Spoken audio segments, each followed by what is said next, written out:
Hello everyone, स्वागत है आपका। दोस्तों, हम लोग आज देखने वाले हैं जो हमारा टॉपिक है। अभी आपका ये एसएससी के सुरमा जीएस का ये क्लास चल रहा है। इसमें हम लोग देखने वाले हैं बायोलॉजी का जो हमारा टॉपिक है, डाइजेस्टिव सिस्टम और एक्सक्रीटरी सिस्टम। ये दो टॉपिक आज हम लोग देखेंगे। कल की क्लास में हम लोगों ने दोस्तों विटामिन तक पढ़ा था।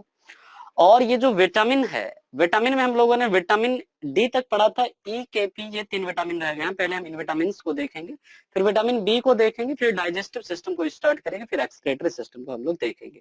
ठीक है, चलिए तो स्टार्ट करते हैं आज के उसको और देखते हैं दोस्तों। सबसे पहले तो हम लोग का जो कल का रह गया था विटामिन ई। जब विटामिन ई की बात करते हैं, समझिएगा, विटामिन ई का रासायनिक नाम क्या है? इसका केमिकल नेम है टोकोफेरॉल। क्या है इसका केमिकल नेम? टोकोफेरॉल। इसका जो सोर्स है, इसके अगर सोर्स की बात करें तो ये पाया जाता है कि इसमें वेजिटेबल ऑयल में सबसे अधिक मिलता है। इसके बाद मिलता है व्हीट यानी अनाज, व्हीट सेरेल अनाज में, फिश ऑयल में, ठीक है, फिश ऑयल। इसके बाद फिर आपका मटन, इन सभी चीजों में ये पाया जाता है।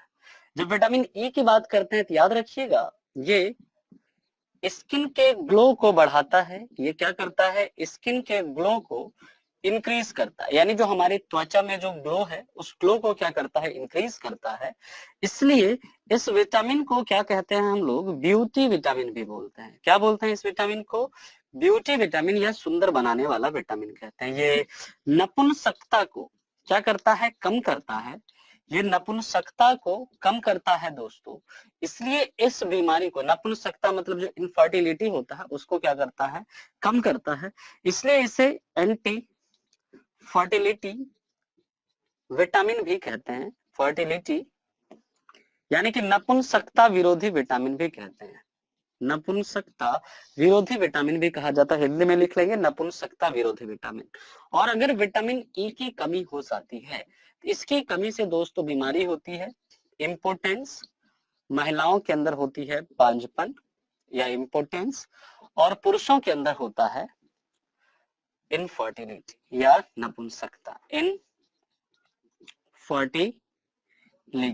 या जिसे हम लोग बोलते हैं नपुंसकता। पुरुषों के अंदर नपुंसकता होती है और महिलाओं के अंदर कौन सी? बांझपन नामक बीमारी होती है। इस तथ्य को आप याद रखेंगे। क्लियर है पॉइंट? अच्छा, चलिए हम लोग बात करेंगे अब इसके आगे। ठीक है, नेक्स्ट हम लोग बात करेंगे इसका, आप लोग वो कर लेंगे, ले लेंगे। चलिए तो हम लोग बात करते हैं अब इसके आगे। नेक्स्ट विटामिन के की बात करते हैं। जो विटामिन के है, जब हम लोग विटामिन के की बात करेंगे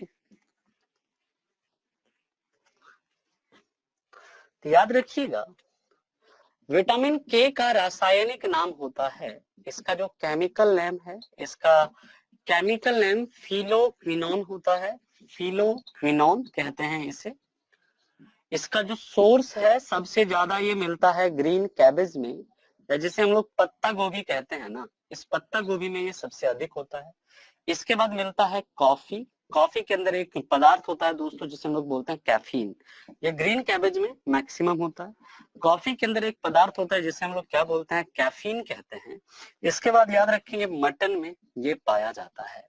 जब हम लोग बात करते हैं कॉफी, इसके बारे में याद रखेंगे, विश्व में एक जगह है जिसे कहा जाता है कॉफी पोर्ट ऑफ वर्ल्ड, विश्व का कहुआ पत्तन। ये किसे कहा जाता है दोस्तों? ये कहा जाता है, याद रखिएगा, ब्राजील में एक जगह है सेंटोस। सेंटोस नामक जगह है, उसे हम लोग क्या कहते हैं? कॉफी पोर्ट ऑफ वर्ल्ड कहते हैं। और हमारे देश में जो सबसे ज्यादा, हमारे देश के अंदर जो सबसे ज्यादा कॉफी होती है वो कहां पर होती है? वो कर्नाटका में। कर्नाटका में सबसे ज्यादा क्या होता है? कॉफी हमारे देश के अंदर पाया जाता है। इसके आगे की अगर बात करें तो विटामिन के ये करता क्या है तो याद रखेंगे, ये ब्लड क्लॉटिंग में हेल्प करता है। किस में हेल्प करता है? ये ब्लड क्लॉटिंग में हेल्प करता है, या ब्लड कोगुलेशन में क्या करता है? मदद करता है। यानी कि रक्त का जो थक्का होता है ना, रक्त का थक्का बनने में क्या करता है? ये मदद करता है। और अगर इस विटामिन की कमी हो जाती है, विटामिन के की, इससे एक बीमारी होती है जिसे हम लोग बोलते हैं हीमोफीलिया। क्या बोलते हैं? हीमोफीलिया। इस डिजीज के अंदर क्या होता है, इस डिजीज के अंदर ब्लड का क्लॉटिंग नहीं होता, रक्त का थक्का नहीं बनता है। और याद रखिएगा, ये एक जेनेटिक डिजीज है। ये एक कैसा रोग है? ये एक अनुवांशिक रोग है। और इसे ही दोस्तों रॉयल डिजीज भी कहते हैं या अमीरों की बीमारी कहते हैं। ऐसा क्यों? क्योंकि याद रखिएगा, ये जो डिजीज है, ये सबसे पहले ब्रिटेन के महारानी, किसी महारानी के अंदर ये बीमारी सबसे पहले पाया गया था, इसलिए इसे क्या कहते हैं? रॉयल डिजीज कहते हैं। और यहीं से आपको याद रखना है कि haemophilia day, world haemophilia day दोस्तों कब मनाया जाता है? ये मनाया जाता है 17 अप्रैल को, 17 अप्रैल को वर्ल्ड हीमोफीलिया डे भी मनाते हैं। क्लियर अपन? ये हम लोग बात करते हैं विटामिन के की, हम लोगों ने बात करी। अब हम लोग चलेंगे इसके आगे, अगले तथ्यों की चर्चा करते हैं। विटामिन बी हमारा रह गया था कल, हम लोग एक एक करके सभी विटामिन की चर्चा करेंगे। ठीक है, देशराज बैंसला जी, अब वॉइस क्लियर है ना? ठीक है, क्लास दिख नहीं रही है। अंजलि जी, आप लॉगिन करके देखिए, क्यों नहीं दिखेगी? बिल्कुल ठीक है। चलिए, तब हम लोग बात करेंगे इसके आगे।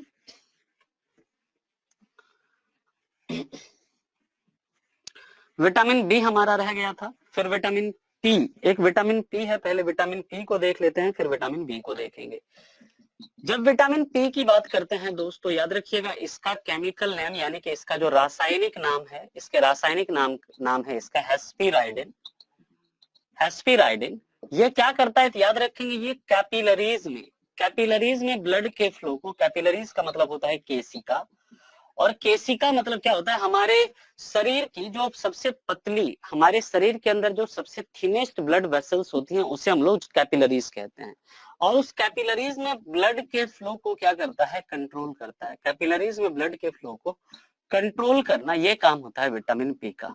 और अगर विटामिन पी के सोर्स की बात करें तो इसका सोर्स है green vegetables and citrus fruits. इसका जो स्रोत है green vegetable and citrus fruits यानी खट्टे फल, ये इसके क्या है दोस्तों? सोर्स है। और अगर इसकी कमी हो जाती है विटामिन पी की, तो विटामिन पी की कमी से जो रोग होता है उसे हम लोग बोलते हैं हैमरेज। हैमरेज यानी जो ब्रेन हैमरेज या नसों का फटना जो होता है, उसके चांसेस क्या होते हैं? इंक्रीज हो जाते हैं अगर विटामिन पी जो है कम हो जाता है तो। ठीक है,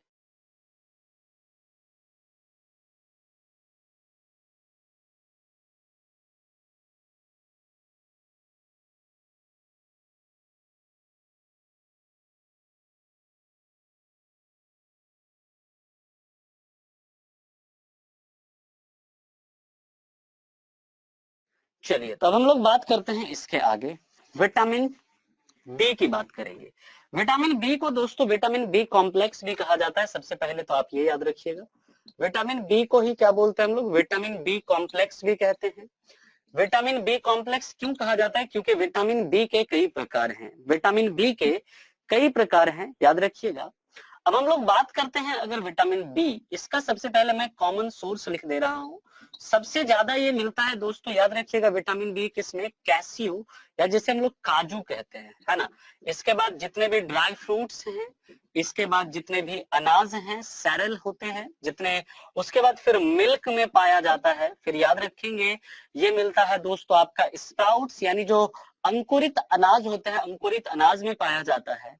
फिर याद रखेंगे ये मटन वगैरह में भी विटामिन बी वगैरह पाया जाता है। ठीक, ठीक है, चलिए।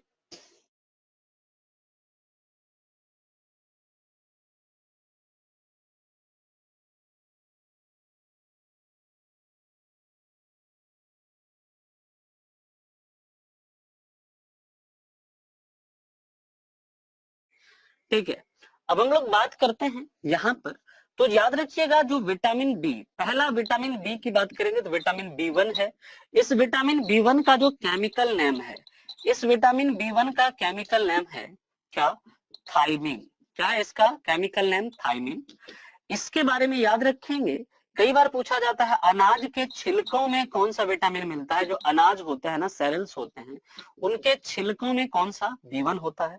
कई बार पूछा जाता है चावल को धोने से कौन सा विटामिन नष्ट होता है।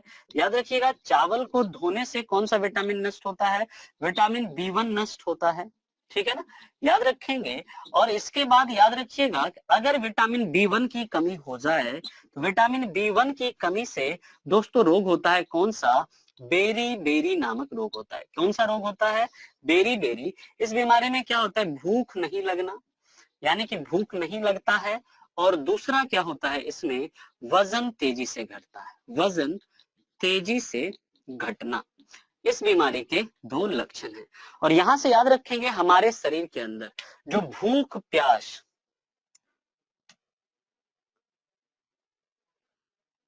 बिल्कुल कृष्ण मुरारी जी, आराम से आप क्या कहते हैं 50 में से बिल्कुल आप अच्छे से, अगर आप रिवाइज करते हैं जितना चीज आपको कराया जा रहा है उससे आप अच्छे से कर लेते हैं, आप 50 में डेफिनेटली आप अच्छे 45 प्लस आप स्कोर कर सकते हैं। ठीक है ना, चलिए बहुत बढ़िया। अब हम लोग बात करते हैं अगर इसकी, तो यहाँ पर भूख, हमारे शरीर के अंदर भूख तथा प्यास का नियंत्रण किसके द्वारा होता है दोस्तों, हाइपोथैलेमस के द्वारा होता है, याद रखिएगा। और हमारा शरीर का जो वेट होता है उसमें से 70% वेट क्या होता है, किसका होता है, वाटर का होता है। ये भी आपको याद रखना है। यहाँ पर हम लोगों ने B1 की बात करी, अब हम लोग बात करेंगे B2 की, फिर B3 की, फिर B5, फिर B6, B7, B9 और B12। इतने प्रकार के विटामिन बी होते हैं। एक एक करके हम सभी विटामिन की चर्चा करेंगे। तो यहाँ पहला हम लोगों ने B1 देखा, दूसरा है विटामिन B2। इसका रासायनिक नाम, इसका केमिकल नेम याद रखिएगा, राइबोफ्लेविन है। इसका केमिकल नेम क्या है, राइबोफ्लेविन। सभी के सोर्स कॉमन वही है। इसका दोस्तों काम क्या होता है, ये सनलाइट को देखने में क्या करता है, हेल्प करता है। ये सनलाइट को देखने में क्या करता है, हेल्प करता है ना। और याद रखिएगा इसकी कमी हो जाती है तो इसकी कमी से 2 बीमारी होती है।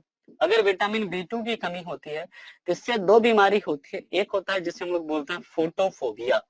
फोटोफोबिया का मतलब क्या होता है, जैसे आप इसकी कमी होगी तो आप जैसे सनलाइट में निकलेंगे तो आपकी आंखें क्या हो जाएगी, बंद हो जाएगी, आप सनलाइट को नहीं देख पाएंगे। ठीक है ना।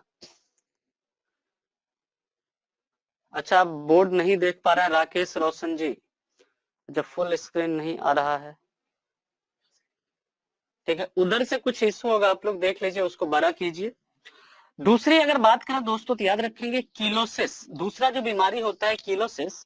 इसमें क्या होता है, स्किन पर फुंसियां आ जाती है, पिंपल्स हो जाते हैं। स्किन पर क्या हो जाते हैं, पिंपल्स हो जाते हैं। किस बीमारी के अंदर, तो आपका कीलोसिस नामक डिजीज के अंदर। ये विटामिन B2 है दोस्तों। अब हम लोग बात करते हैं इसके आगे।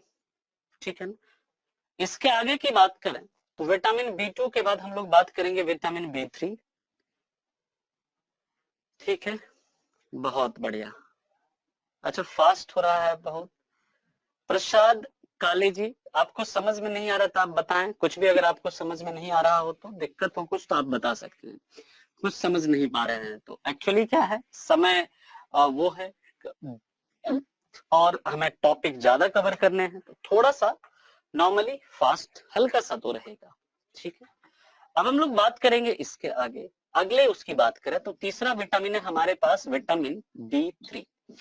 विटामिन B3 की अगर बात करें तो इसका केमिकल नेम है दोस्तों, इसका रासायनिक नाम है, याद रखिएगा, इसका रासायनिक नाम है निकोटिनामाइड, या इसे ही हम लोग बोलते हैं नियासिन। इसका काम क्या होता है तो याद रखेंगे, ये ब्लड में कोलेस्ट्रॉल के लेवल को क्या करता है, कंट्रोल करता है। ये ब्लड में कोलेस्ट्रॉल के लेवल को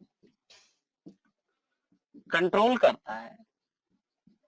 और अगर इसकी कमी हो जाती है विटामिन B3 की, इससे दोस्तों क्या होता है, याद रखिएगा, पैरालाइसिस। पैरालाइसिस यानी कि लकवा नामक बीमारी होती है। लकवा मतलब क्या होता है, जिसमें कि हमारे हाथ और पैर जो होते हैं वो क्या हो जाते हैं, शून्य हो जाते हैं। ठीक है, विटामिन B2 देखिए, अरविंद मौर्य जी, विटामिन B2 सबसे ज्यादा किसमें होता है, तो ये काजू जो होता है ना, कैस्यू जो होता है उसमें ज्यादा होता है। ठीक है, सृष्टि पारिक जी, मैं थोड़ा बड़ा लिख दे रहा हूँ। ठीक, तीसरे अगर पॉइंट की, चौथे अगर विटामिन की बात की जाए, चौथा विटामिन है विटामिन B5। मैं थोड़ा सा बड़ा लिख दे रहा हूं, चिंता नहीं करना। विटामिन B5 की अगर बात करते हैं तो इसका केमिकल नेम याद रखिएगा, इसका केमिकल नेम होता है पेंटाथेनिक एसिड। क्या होता है इसका?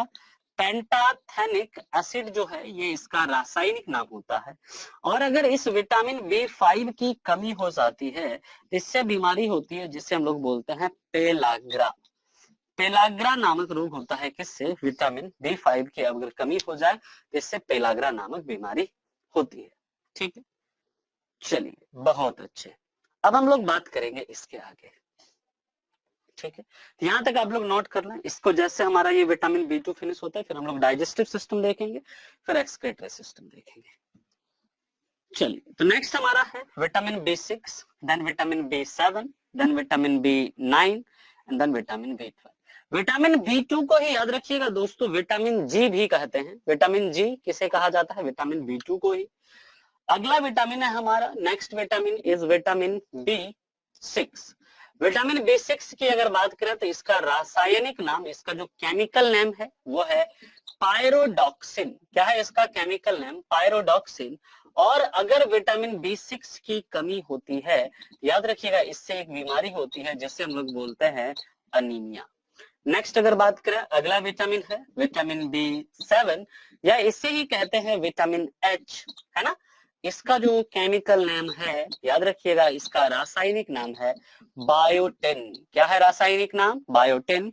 और इसकी अगर कमी हो जाती है विटामिन B7 की, तो याद रखिएगा इसका कमी होता है तो इससे एक बीमारी होती है जिसे हम लोग बोलते हैं डर्मिस।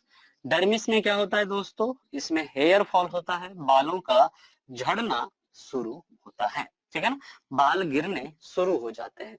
इसके आगे की बात करें तो याद रखिएगा अगला विटामिन है, नेक्स्ट जो विटामिन है दोस्तों उसका नाम है विटामिन B9। नेक्स्ट विटामिन है जिसका नाम है विटामिन B9।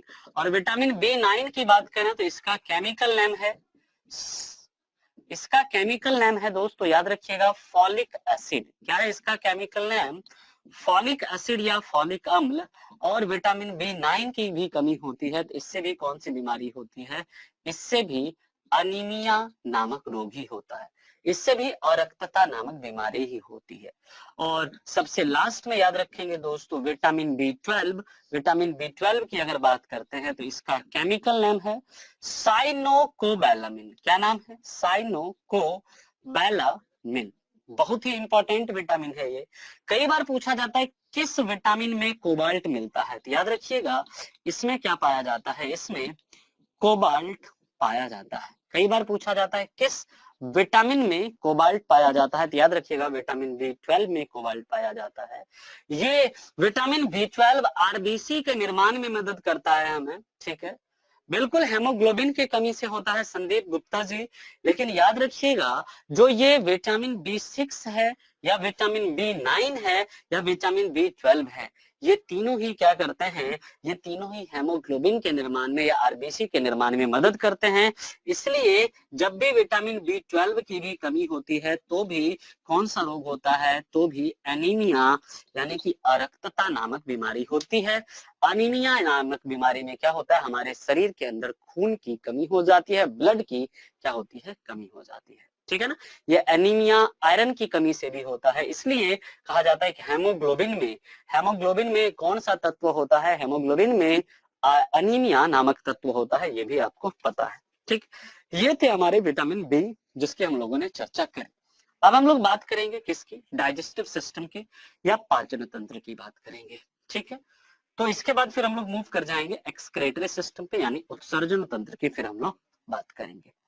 तो जब डाइजेस्टिव सिस्टम की बात करते हैं तो ह्यूमन डाइजेस्टिव सिस्टम, मानव पाचन तंत्र। यहां तक किसी को अगर कोई डाउट रह गया है न्यूट्रिशन के अंदर तो आप उसे पूछ सकते हैं। ठीक है, अगर यहां तक किसी को कोई डाउट रह गया है तो आप लोग उसे पूछ सकते हैं। ठीक है, चलिए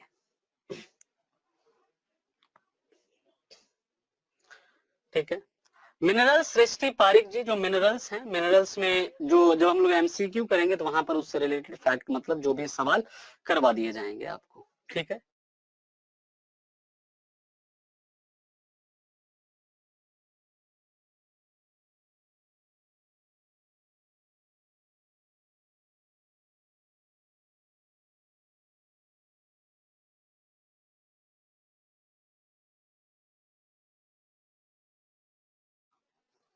ठीक है सृष्टि पारिक जी, और कोई डाउट हो किसी को? चलिए, अरविंद मौर्य जी क्लियर है, बहुत बढ़िया। तो मूव करते हैं दोस्तों अब हम लोग इसके आगे। जब हम लोग डाइजेशन की बात करते हैं ना, पाचन, सबसे पहले हमें ये समझना पड़ेगा कि बिल्कुल करंट अफेयर्स भी होगा, साई जी आप चिंता नहीं करिए, करंट अफेयर्स की भी क्लास होगी आपकी, टेंशन ना लें। जब हम लोग बात करते हैं इसके डाइजेशन की, तो डाइजेशन का मतलब क्या है, तो सबसे पहला 2-3 पॉइंट आप लोग लिख लेंगे। डाइजेशन जो होता है, क्या होता है हमारे बॉडी के अंदर, क्या होता है, कॉम्प्लेक्स मॉलिक्यूल्स को किसमें तोड़ना, कॉम्प्लेक्स मॉलिक्यूल्स को सिंपलर मॉलिक्यूल्स में ब्रेक करना, ये क्या कहलाता है, डाइजेशन कहलाता है। यानी कि डाइजेशन में क्या होता है, कॉम्प्लेक्स मॉलिक्यूल किसमें ब्रेक होता है, सिंपलर मॉलिक्यूल्स में ब्रेक होते हैं। यानी लिख लेंगे digestion is a process in which complex molecules break down into simpler molecules, सबसे पहला पॉइंट।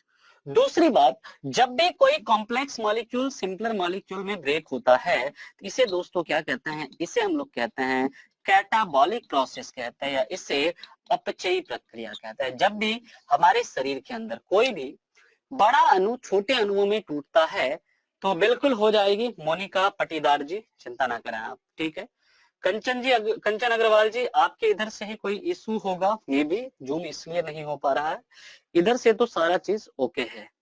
देशराज बैंसला जी, वॉइस तो आई थिंक इधर से ठीक है, कोई समस्या नहीं है, ठीक है ना। अब एक बार चेक कर लेंगे। तो डाइजेशन जो है, डाइजेशन एक कैसा प्रोसेस है, it is a catabolic process, यानी यह एक कैसी प्रक्रिया है, यह एक अपचयी प्रक्रिया है। जैसे डाइजेशन में समझिए क्या होता है, डाइजेशन के अंदर हमारे शरीर में क्या होता है, जो कार्बोहाइड्रेट हम लोग खाया था, हम लोगों ने न्यूट्रिशन के अंदर कार्बोहाइड्रेट जो खाया, उसे किसमें कन्वर्ट करना होता है, वो ग्लूकोज में टूट जाता है। जो प्रोटीन खाया था हमने, प्रोटीन किसमें टूट जाता है भैया, तो प्रोटीन किससे बना हुआ था, प्रोटीन अमीनो एसिड से बना था, प्रोटीन अमीनो एसिड में टूट जाता है। और जो फैट हम लोगों ने खाया था, फैट किससे बना था, फैट फैटी एसिड से बना था, फैट किसमें टूट जाता है, फैट फैटी एसिड में टूट जाता है। यानी कि डाइजेशन का मतलब क्या है, सिंपली समझिए, कार्बोहाइड्रेट का ग्लूकोज में टूटना, प्रोटीन का अमीनो एसिड में टूटना और फैट का फैटी एसिड में टूटना, यही क्या कहलाता है, डाइजेशन कहलाता है। लेकिन जब हम लोग डाइजेशन की बात करते हैं, when we talk about digestion, digestion जो है टोटल 7 चरणों में कंप्लीट होता है। ये जो 7 चरण हैं, ठीक है ना, 7 चरण हैं। बिल्कुल रेणु वर्मा जी, पॉलिटी और इकोनॉमी की भी क्लासेस होंगी, आप चिंता नहीं कीजिए, हर एक जो टॉपिक है सभी टॉपिक की क्लास दी जाएगी। जब डाइजेशन की बात करते हैं तो डाइजेशन में कुल 7 स्टेप्स होते हैं। सबसे पहला स्टेप होता है दोस्तों इंजेशन। इंजेशन का मतलब होता है अंतर्ग्रहण। इस अंतर्ग्रहण का मतलब क्या है, भोजन को मुंह में रखना। दूसरा होता है दोस्तों सैलिवेशन। सैलिवेशन का मतलब क्या होता है, भोजन हमारे मुंह से क्या होना, लार का निकलना। तीसरा होता है दोस्तों क्या, प्रपल्सन। प्रपल्सन का मतलब जैसे हम लोग खाने को निगलते हैं तो खाने क्या होता है, भोजन को कहाँ भेजना, आगे स्टमक तक भेजना। चौथा प्रोसेस होता है दोस्तों जिसे हम लोग बोलते हैं डाइजेशन, यानी जिसे कहा जाता है पाचन।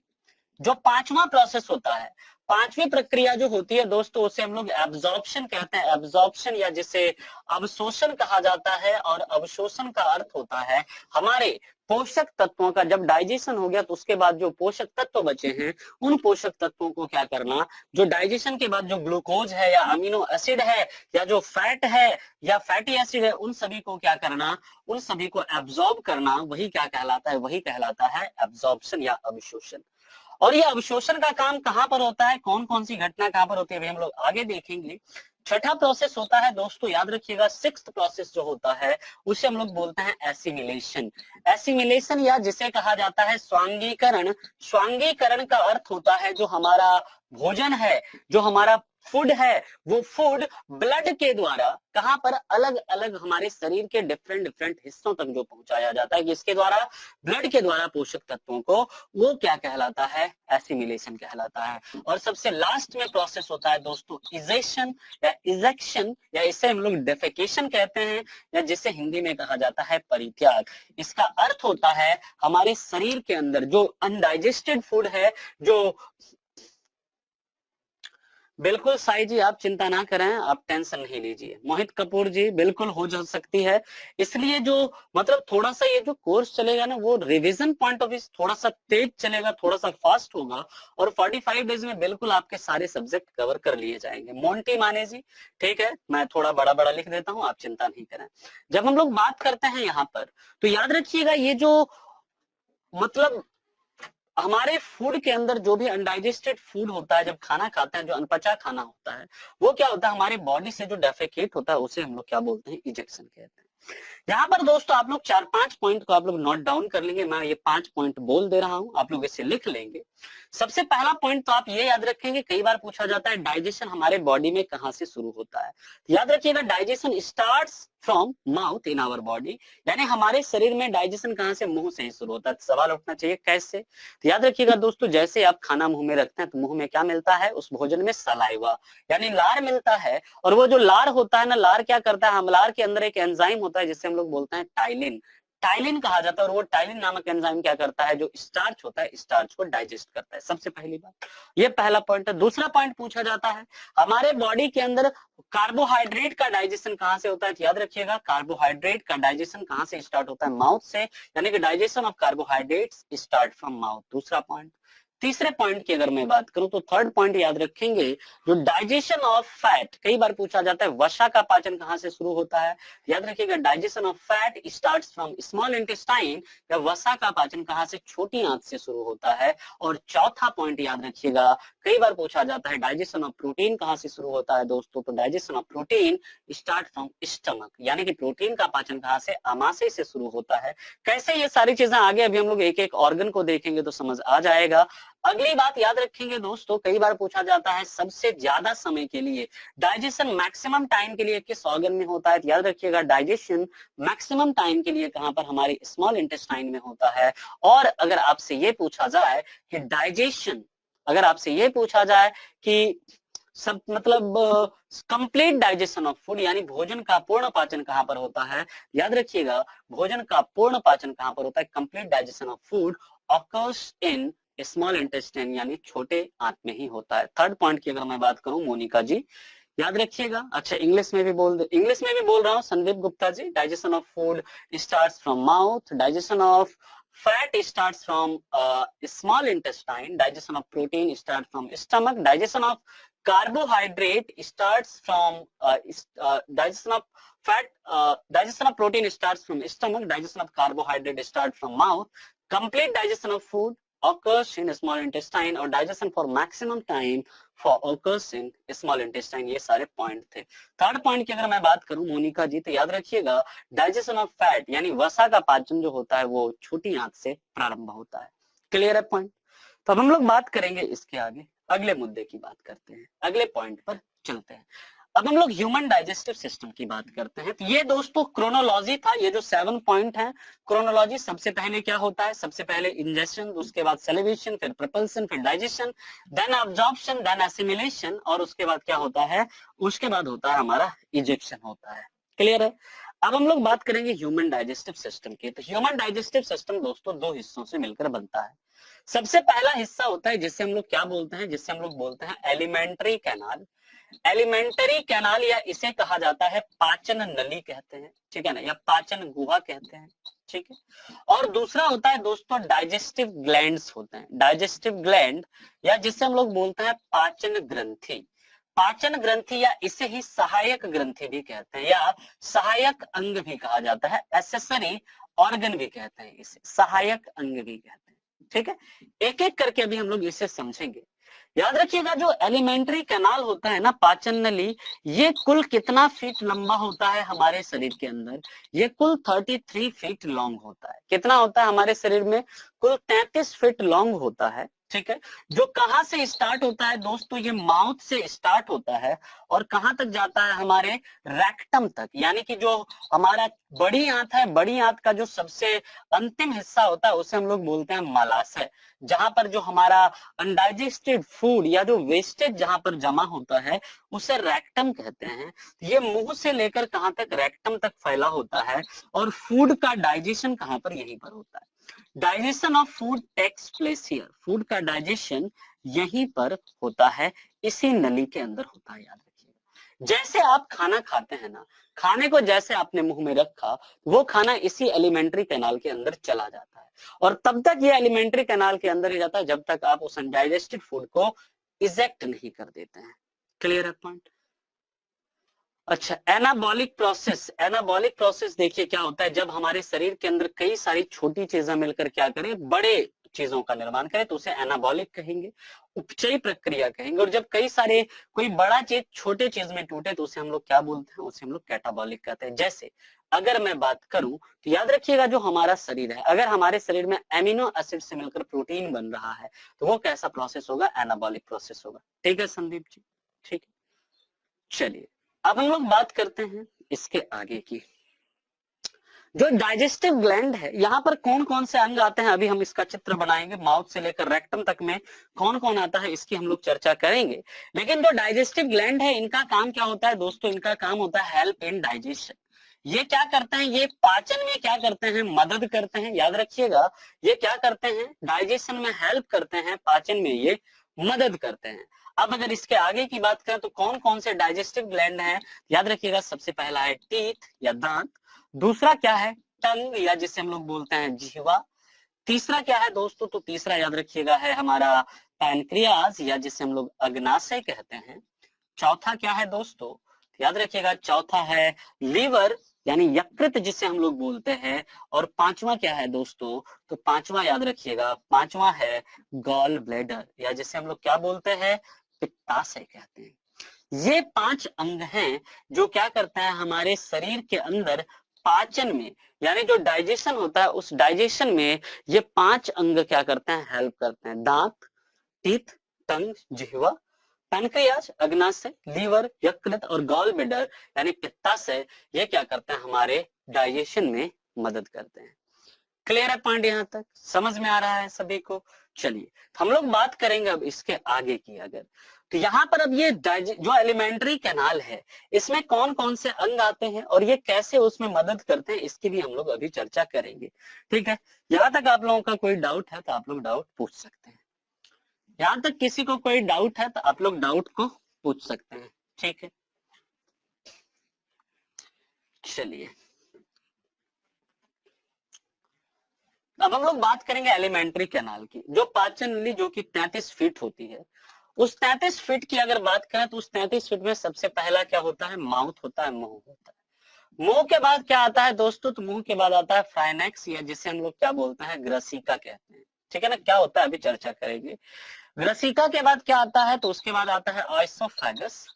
ऑइसोफेगस या जिसे हम लोग क्या बोलते हैं, आहार नली कहते हैं। ठीक है, आहार नली के बाद क्या आता है दोस्तों, तो आहार नली के बाद आता है, याद रखिएगा, इस स्टमक आता है या छोटी आता, सॉरी आमाशय आता है, आमाशय या जिसे हम लोग पेट कहते हैं। आमाशय के बाद क्या आता है दोस्तों, स्मॉल इंटेस्टाइन या एसआई, स्मॉल इंटेस्टाइन या जैसे हम लोग छोटी आंत कहते हैं।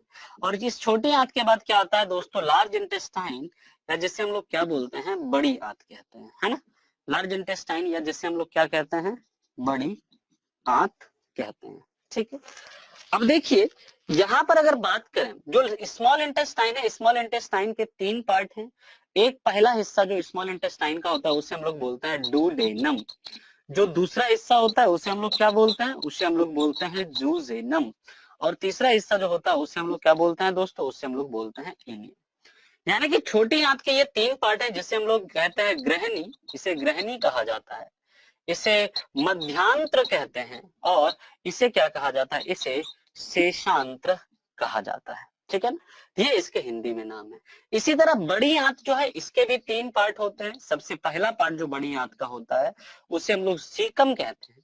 दूसरा पार्ट जो होता है उसे कोलोन कहते हैं, और तीसरा पार्ट जो होता है उसे हम लोग रेक्टम कहते हैं, या इसे हिंदी में उंडुक कहा जाता है, इसे बृहदांत्र कहते हैं, इसे बृहदांत्र कहा जाता है, और इसे क्या कहते हैं हिंदी में, मलाशय कहते हैं, ये भी आप जानते हैं। ठीक, ये देखिए सब यहां से लेकर यहां तक जो हमारा ये सारे अंग होता है, माउथ, उसके बाद ग्रसिका, देन आहार नली, then stomach, then small intestine, small intestine में सबसे पहले क्या, duodenum, then jejunum, then ileum, और लार्ज इंटेस्टाइन में सबसे पहले क्या, सीकम, कोलोन, देन क्या होगा, सबसे लास्ट में रेक्टम होगा। ठीक है, अच्छा अपचयी प्रक्रिया फिर से बताएं सुमैया बानो जी। रेणु वर्मा जी, ये करंट अफेयर्स की क्लास रोज, undigested food digest in rectum, stored in rectum, Monika Patidar ji, ठीक है ना। जो अनडाइजेस्टेड फूड है ना वो स्टोर होता है रेक्टम में, डाइजेस्ट फूड कहां पर होता है उसकी तो हम लोग चर्चा अभी करने वाले हैं। ठीक है, करंट अफेयर्स की आपको क्लास मिलेगी रेणु वर्मा जी, वो भी क्लास आपको शेड्यूल में बता दिया जाएगा कब होगी।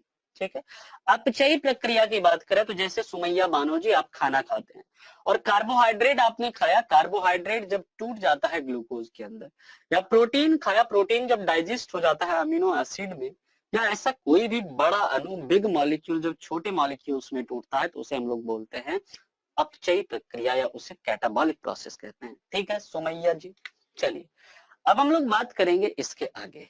यहाँ पर देखिए अब एक एक करके हम लोग mouth, then pharynx, then oesophagus, then stomach, then small intestine, then large intestine की बात करेंगे। यहाँ पर आहार नली, आहार नली में जो सबसे लंबा होता है दोस्तों याद रखिएगा, सबसे जो बड़ा भाग होता है वो होता है छोटी आंत। कुल इसकी लंबाई 33 फीट होती है, जिसमें कि 22 फीट लंबाई सिर्फ और सिर्फ किसकी होती है, 22 फीट लंबाई सिर्फ और सिर्फ किसकी होती है, छोटी आंत या स्मॉल इंटेस्टाइन की होती है। क्लियर है ना पॉइंट? ठीक है, ठीक है शशि प्रभा जी, ज्यादा नीचे नहीं लिखते हैं, ठीक है ना। चलिए बहुत बढ़िया, अब हम लोग बात करते हैं, सबसे पहला है हमारा माउथ। माउथ की जब बात करते हैं तो माउथ यानी मुंह, और मुंह से संबंधित जो सैलिवरी ग्लैंड है, मुंह से संबंधित जो एसेसरी ऑर्गन है, सबसे पहला क्या है मुंह के अंदर, टीथ है, दांत है, दांत के बाद क्या है, टंग है, टंग यानी जिह्वा है, और टंग के बाद क्या है दोस्तों, जिह्वा, और जिह्वे के बाद क्या है दोस्तों हमारे पास सैलिवरी ग्लैंड है, या जिसे हम लोग लार ग्रंथि कहते हैं। समझिएगा ध्यान से, जिसे हम लोग क्या बोलते हैं, लार ग्रंथि कहते हैं। जब हम लोग बात करते हैं टीथ की या दांत की, ये जो दांत की जब बात करते हैं तो हमारा जो दांत होता है ना, डाइफोडेंट, हमारे शरीर में किस प्रकार के दांत होते हैं, डाइफोडेंट टीथ होते हैं। डाइफोडेंट टीथ का मतलब क्या होता है तो याद रखिएगा, जब किसी भी शरीर के अंदर, ठीक है वैभव सोनी जी देख लिया मैंने, ठीक है ना, जब हम लोग बात करते हैं कि डाइफोडेंट का मतलब क्या होता है, तो हमारे शरीर के अंदर जो दांत होते हैं ना 2 बार आते हैं, पता है ना, और जब किसी भी लिविंग के अंदर 2 बार दांत आए तो उस टीथ को डाइफोडेंट कहते हैं। जैसे हमारा एक मिल्क टीथ आता है, और फिर उसके बाद जब मिल्क टीथ टूटते जाते हैं तो परमानेंट टीथ आते जाते हैं, ठीक है ना। देखिए मोहित कपूर जी, अगर सिर्फ इंग्लिश में मैं अगर बताने लग जाऊं तो कई स्टूडेंट हैं उसको क्या है फिर दिक्कत हो जाएगी, उनको फिर समझ में, उनको फिर पूरा कुछ समझ में नहीं आएगा, ठीक है ना। इसलिए बाइलिंगुअल है, इंग्लिश हिंदी मैं दोनों में बोल रहा हूं, और अगर कोई किसी को दिक्कत है ना, किसी को कोई मतलब समझ में कुछ वर्ड अगर ना आ रहा हो मोहित कपूर जी, तो आप कमेंट में बता दिया अगर मैं उसकी दुविधा को दूर कर दिया करूंगा, ठीक है। यहाँ पर जब बात करते हैं डाइफोडेंट और टीथ की जो स्टडी होती है ना, टीथ की स्टडी को क्या बोलते हैं हम लोग, ओडोंटोलॉजी कहते हैं, ठीक है ना। क्योंकि हमारे शरीर में 2 बार दांत आते हैं तो एक टीथ होता है जिसे क्या बोलते हैं हम लोग, मिल्क टीथ, और दूसरा जो टीथ होता है दोस्तों, दूसरी बार जो टीथ आता है उसे हम लोग क्या बोलते हैं, परमानेंट टीथ कहते हैं। क्या बोलते हैं, परमानेंट टीथ कहते हैं, या उसे हम लोग क्या कहते हैं, अस्थाई दांत कहते हैं, ठीक है। और टेस्ट जो होगा Digambar Shah ji, topic wise test तो नहीं होगा, लेकिन टॉपिक वाइज आपसे जैसे बायो हमारा फिनिश हो जाएगा तो इसके बाद इससे रिलेटेड आपको एमसीक्यू क्लास में ही करवाए जाएंगे, ठीक है। तो वही एक प्रकार का आपका टेस्ट हो जाएगा, ठीक है ना।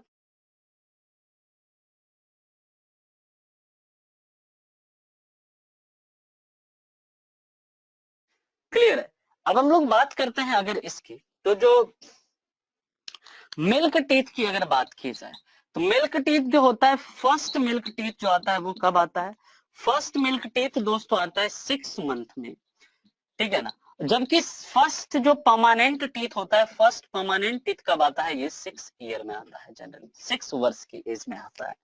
जब हम लोग बात करते हैं मिल्क टीथ की, यहाँ पर जो इसकी टोटल संख्या होती है, टोटल नंबर होता है इसका कितना? 20 टीथ होता है। जबकि परमानेंट टीथ की कुल संख्या कितनी होती है? टोटल टीथ जो होती है यहाँ पर इसकी कितनी होती है? 32 होती है। यहाँ पर याद रखिएगा मिल्क टीथ का फॉर्मूला, जो मिल्क टीथ का फॉर्मूला होता है इसका आप लोग थोड़ा ले लेंगे स्क्रीनशॉट, फिर हम लोग फॉर्मूले की बात करेंगे कि कैसे 32 और 20 टीथ कैसे आया है उसकी चर्चा करेंगे। फिर हम लोग टंग पे कितने प्रकार के दांत होते हैं उसकी भी चर्चा करेंगे, फिर टंग पे चलेंगे, फिर सैलिवरी ग्लैंड वगैरह पर चलेंगे, ठीक है ना। अब हम लोग बात करते हैं इसके आगे, अगले मुद्दे पर चले। तो यहाँ पर जो मिल्क टीथ है, मिल्क टीथ का जो फॉर्मूला होता है याद रखिएगा, फिर टंग और सैलिवरी ग्लैंड की भी चर्चा करेंगे। मिल्क टीथ का जो फॉर्मूला होता है ना, मिल्क टीथ की अगर मैं बात करूं यहाँ पर, और इधर परमानेंट टीथ की बात करूं,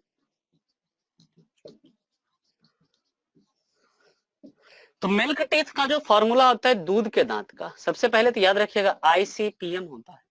और आईसीपीएम में इधर क्या होता है? 2102, जबकि इधर जो आईसीपीएम होता है इसमें क्या होता है? 2123 होता है। अब आपके मन में सवाल उठना चाहिए, सर ये आईसीपीएम क्या है? तो आई से होता है इंसाइजर, इंसाइजर का हिंदी होता है दोस्तों कृंतक। ये एक प्रकार का दांत है जिसका काम होता है क्या करना? कट द फूड, यानी भोजन को क्या करना? काटना। दूसरा होता है जिसे हम लोग सी बोलते हैं, सी का मतलब क्या होता है दोस्तों? कैनाइन, कैनाइन का मतलब क्या होता है? रदनक, कृंतक इसका मतलब होता है रदनक, रदनक का मतलब क्या होता है? चीरना या फाड़ना। जो भोजन होता है उसको आप, जो नुकीला दांत होता है ना एक यहाँ पर, और उससे आप क्या करते हैं जब किसी चीज को चीरना होता है या किसी चीज को फाड़ना होता है तो उसे नुकीले दांत का ही क्या करते हैं हम लोग? प्रयोग करते हैं, ठीक है ना। तो वो जो नुकीला दांत होता है वो क्या होता है? कैनाइन होता है। इसके बाद आता है प्रीमोलर, पी से होता है प्रीमोलर, जिसे हम लोग दोस्तों हिंदी में बोलते हैं अग्र चवर्णक, अग्र चवर्णक कहते हैं। और ये अग्र चवर्णक हो या दूसरा जो होता है जिसे हम लोग मोलर कहते हैं, एम से होता है मोलर, या जिसे हम लोग चवर्णक कहते हैं, या अग्र चवर्णक या चवर्णक, इस दोनों का काम होता है भोजन को पीसना या भोजन को चबाना, या ग्राइंड या च्युइंग द फूड, यानी भोजन को क्या करना? या तो ग्राइंड करना, चबाना, या फिर क्या करना? उसे पीसना। ये इसका काम होता है, किसका? प्रीमोलर और मोलर का। यानी आईसीपीएम जो वर्ड है इसका यही मतलब है। अब मिल्क टीथ में देखिए टोटल जो आईसीपीएम, इसकी जो फॉर्मूला है यहाँ पर 2102, यानी कि यहाँ पर अगर देखें तो ये जो दांत है ना हमारा, दांत में अगर ऊपर में देखा तो आईसीपीएम इधर, आईसीपीएम इधर, फिर नीचे में वाले जबड़े में देखा तो आईसीपीएम इधर, फिर आईसीपीएम इधर, यानी कि टोटल अगर देखेंगे तो 2 1 3 2 5 5 10 ऊपर हो गया, 10 नीचे, यानी टोटल टीथ कितने हो गए? 20 हो गए। मिल्क टीथ में इंसाइजर टीथ की संख्या कितनी होगी? 2 × 4, यानी टोटल जो यहाँ पर संख्या होगी 8 होगी। कैनाइन टीथ की संख्या क्या होगी? कुल 4 होगी। और प्री मोलर टीथ की संख्या कितनी होगी? 0 होगी। मोलर टीथ की संख्या कितनी होगी?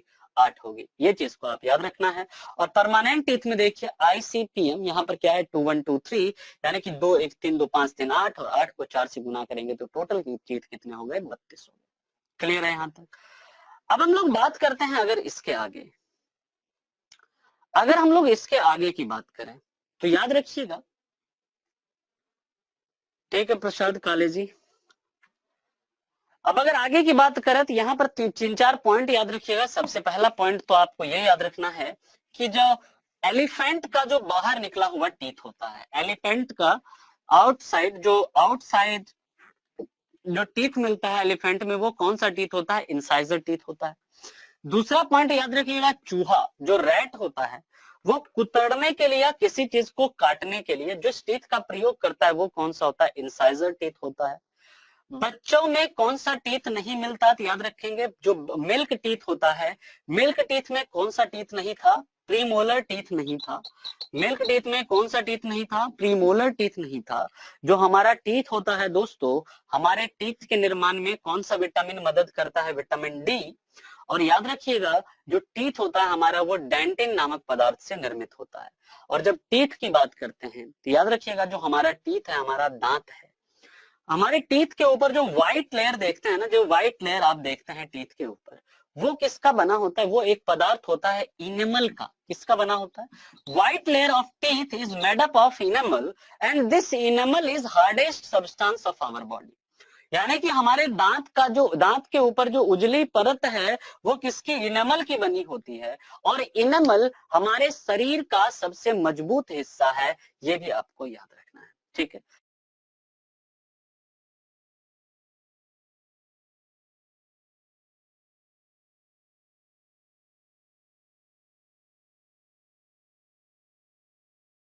क्लियर है पॉइंट? ठीक है, तो हम लोगों ने यहाँ दांत की चर्चा करी, अब हम लोग टंग की बात करते हैं। जो जिह्वा होता है ना, जिसे हम लोग जीभ कहते हैं, जीभ, ये जो जीभ होता है इसका दोस्तों क्या काम होता है? टेस्ट को आइडेंटिफाई करना। सिंपल है। और यहाँ पर आपको ज्यादा चीजें याद नहीं रखनी है, बस आपको तीन ही चीज, एक ही पॉइंट याद रखना है टीथ टंग के अंदर, कि हमारे टंग में हमारे टंग को चार हिस्सों में बांटा जाता है। चार मतलब स्वाद कलिकाएं हैं जो चार भाग हिस्सों में विभाजित होती है। जो पहला हिस्सा है वो मीठे स्वाद का पहचान करता है, दूसरा हिस्सा जो है नमकीन स्वाद का पहचान करता है, तीसरा हिस्सा सौर का, और चौथा हिस्सा जो है ये बिटर यानी कड़वे स्वाद का पहचान करता है। इस तथ्य को आपने याद रखना है। ठीक है ना? जो टंग है वो हमारा स्वीट मीठे स्वाद का, जो दूसरा हिस्सा है वो किसका? वो हमारा नमकीन स्वाद का, तीसरा हिस्सा जो है वो खट्टे स्वाद का, और चौथा हिस्सा जो है वो बिटर स्वाद का पहचान करता है। इस तथ्य को आपने याद रखना है। क्लियर है पॉइंट? यहाँ तक सभी को समझ में आ रही है चीजें? चलिए, बहुत बढ़िया। ठीक है, चलिए, तो ये टंग में बस आपको इतना ही आपको याद रखना है कि चार हिस्से होते हैं। जो सबसे आगे वाला हिस्सा होता है वो मीठे स्वाद का पहचान करता है, जो सबसे पीछे वाला हिस्सा होता है वो कड़वे स्वाद का पहचान करता है, जो मिडल दूसरा हिस्सा होता है वो नमकीन का, और जो तीसरा हिस्सा होता है वो कड़वे स्वाद का पहचान, खट्टे स्वाद का पहचान करता है। इसके बाद हम लोग बात करेंगे सैलिवरी ग्लैंड की, या जिसे हम लोग बोलते हैं लार ग्रंथि। जब इस लार ग्रंथि की बात करते हैं तो सबसे पहली बात लार ग्रंथि के बारे में आपको याद रखना है कि लार ग्रंथि जो होती है ना, ये तीन पेयर होती है। कितने पेयर में होती? कितने पेयर लार ग्रंथि होती है हमारे शरीर के अंदर? तीन जोड़ी, या नंबर इसका कितना होता है? 6 होता है। ये नाम कौन कौन से हैं? ये नाम याद रखिएगा, जो तीन हैं, एक का नाम है सब मैंडिबुलर, सब मैंडिबुलर, सब मैंडिबुलर, दूसरा है जिसका नाम है सबलिंगुअल, और तीसरा है जिसका नाम है पैरोटिड। याद रखिएगा ये तीन हिंदी में इसे बोलते हैं कर्ण पूर्व लार ग्रंथि, इसे बोलते हैं अधो जिह्वा कहते हैं इसे, और इसे कहा जाता है अधो हनु। ये तीन लार ग्रंथियां होती हैं, याद रखिएगा। और ये जो तीनों लार ग्रंथि होती है ना, इनकी संख्या दो दो होती है। ठीक है, अब ये पैरोटिड के बारे में याद रखेंगे। ये पैरोटिड जो है ये लार्जेस्ट सैलिवरी ग्लैंड है, लार्जेस्ट सैलिवरी ग्लैंड है, यानी कि सबसे बड़ी लार ग्रंथि है ये। और याद रखिएगा ये जो लार्जेस्ट सैलिवरी ग्लैंड यानी सबसे बड़ी लार ग्रंथि जो पैरोटिड है, जब एक बीमारी होती है जिसे आप लोग बोलते हैं टॉन्सिल, या जिसे आप लोग बोलते हैं गलशुआ, जो टॉन्सिल या गलशुआ होता है ना, जो टॉन्सिल या गलशुआ नामक बीमारी होती है, या जिसे मम्स बोलते हैं, ये एक वायरस के कारण है। ये एक वायरस के कारण होता है जिसका नाम है मम्स वायरस या मम्स विषाणु। उसमें क्या होता है दोस्तों, इसी पैरोटिड या इसी कर्णपूर्व लार ग्रंथि के अंदर, इसी पैरोटिड सैलिवरी ग्लैंड के अंदर क्या होता है? स्वेलिंग आ जाता है, सूजन आ जाता है। क्लियर है पॉइंट? ठीक है ना? तो याद रखिएगा तीता वाला, अच्छा, आनंद मधुकर जी, तीता वाला भी सबसे लास्ट में है ना। आनंद मधुकर जी, जो तीता होता है ना वो सबसे लास्ट में पता चलता है। ठीक है, चलिए, तो यहाँ पर पैरोटिड के बारे में आप लोगों को पता चल गया। टॉन्सिल में हमारे किस उसमें सूजन आता है? पैरोटिड में ही सूजन आता है। अब इस लार ग्रंथि का क्या काम है, इसकी अगर चर्चा करें तो दोस्तों याद रखिएगा जो लार ग्रंथि होती है ना, इस लार ग्रंथि का काम होता है सिक्रेट करना। और क्या सिक्रेट करना? तो सलाइवा, यानी जो लार होता है ना, इस लार का सिक्रेशन करना, ये इसका काम होता है। ये जो लार है, इस लार का पीएच मान कितना होता है दोस्तों, तो याद रखिएगा जनरली इसका मान जो होता है 6.8 होता है। और पीएच जो होता है ना, इस पीएच का मतलब क्या होता है दोस्तों, पोटेंशियल ऑफ हाइड्रोजन। इस पीएच का क्या अर्थ होता है, पोटेंशियल ऑफ हाइड्रोजन। और इसको डेवलप करने वाले कौन थे, तो मैंने पहले भी बताया था और मैं अभी भी बता रहा हूँ, एसपी सोरेनसन ने इस पीएच स्केल को डेवलप किया था। जब हम लोग बात करते हैं दोस्तों इस सलाइवा की, तो सलाइवा जो होता है याद रखिएगा 24 घंटे में, 24 आवर्स में हमारे बॉडी के द्वारा या हमारे सेलिवरी ग्लैंड के द्वारा, हमारे सेलिवरी ग्लैंड के द्वारा कितना लीटर सलाइवा बनता है। सेलिवरी ग्लैंड के द्वारा 1.5 लीटर सलाइवा बनता है, यानी लार बनता है। और याद रखिएगा ये जो सलाइवा है, ये जो लार है, ये किसकी तरह काम करता है, ये वर्क करता है किसकी तरह, वर्क एज ए ल्यूब्रिकेंट, यानी कि हमारे भोजन को मुलायम बनाने का, यानी हमारे भोजन में स्नेहक का काम करता है, ताकि क्या हमारा फूड जो है वो क्या हो जाए, वो हमारा गीला हो जाए, स्मूथ हो जाए, और हम आसानी से उसे क्या करें, निगल लें, और निगलने के बाद आसानी से हमारे स्टमक तक चला जाए। क्लियर है ना पॉइंट, यानी कि इसका जो मतलब क्या हो जाएगा यहाँ पर, इसके आगे की अगर हम लोग बात करें तो इसका आप लोग स्क्रीनशॉट भी लेते रहेंगे। अब यहाँ पर बात करते हैं तो याद रखिएगा जो सलाइवा है ना, इस सलाइवा के अंदर 2 एंजाइम भी पाए जाते हैं। सलाइवा के अंदर कितने एंजाइम मिलते हैं, 2 एंजाइम। सलाइवा में कितने एंजाइम होते हैं, याद रखिएगा इसमें 2 एंजाइम होते हैं। और वो 2 एंजाइम कौन कौन से हैं, तो 2 एंजाइम का नाम याद रखिएगा दोस्तों, बहुत इंपॉर्टेंट है। एक है जिसे हम लोग बोलते हैं टाइलिन। टाइलिन यहाँ पर पी साइलेंट है, इसे पटाइलिन नहीं पढ़ते हैं, इसे क्या बोलते हैं, टाइलिन बोलते हैं। इसका काम क्या होता है, तो याद रखिएगा इसका काम स्टार्च, यानी जो स्टार्च एक कार्बोहाइड्रेट है, स्टार्च का डाइजेशन करना है। स्टार्च को डाइजेस्ट करता है, और ये स्टार्च को किसमें कन्वर्ट करता है, तो याद रखिएगा ये स्टार्च को डाइजेस्ट कर कन्वर्ट करता है उसे ग्लूकोज में। ठीक है, दूसरी अगर बात करें, याद रखिएगा इसी टाइलिन के कारण जब आप खाना खाते हैं और हमारे भोजन में जब क्या होता है, लार मिलता है, तो हमारा फूड क्या होता है, थोड़ा सा स्वीटनेस आ जाता है, उसमें थोड़ा मीठापन आ जाता है। वो भी किसके कारण, इसी टाइलिन नामक एंजाइम के कारण। और इसी टाइलिन को दोस्तों एक दूसरे नाम से भी जानते हैं, इसे सेलिवरी एमाइलेज भी कहा जाता है। क्या कहा जाता है इसे सेलिवरी एमाइलेज नामक एंजाइम से भी जाना जाता है।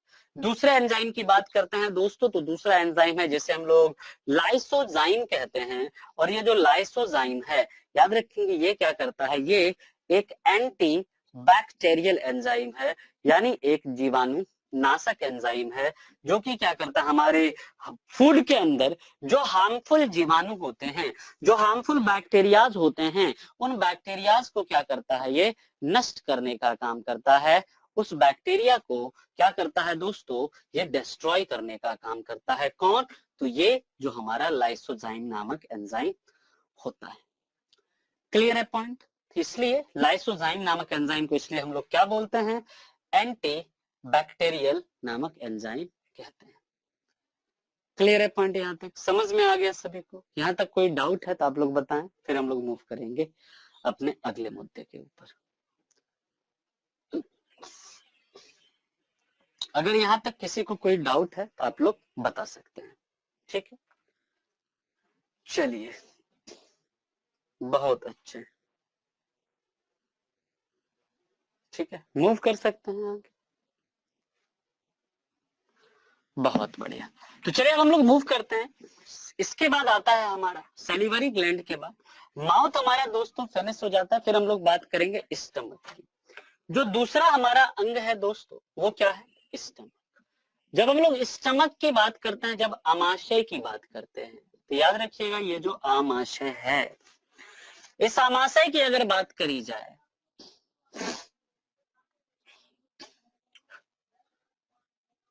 तो सबसे पहला याद रखिएगा ये जो होता है 25 सेंटीमीटर लॉन्ग होता है। कितना होता है, 25 सेंटीमीटर लंबा। और जैसे ही हम लोग करते हैं, खाना खाते हैं, और खाना जैसे स्टमक में जाता है, तो ये स्टमक क्या करता है, एक प्रकार का जूस रिलीज करता है, एक प्रकार का जूस स्रावित करता है, सिक्रेट करता है। ठीक है, ठीक है, मैं कोशिश कर रहा हूँ सृष्टि जी बड़ा लिखने का, ठीक है ना, जितना बड़ा हो सकता है मैक्सिमम लिख रहा हूँ, ठीक है, और मैं थोड़ा बड़ा करने का प्रयास करता हूँ, चिंता ना करें।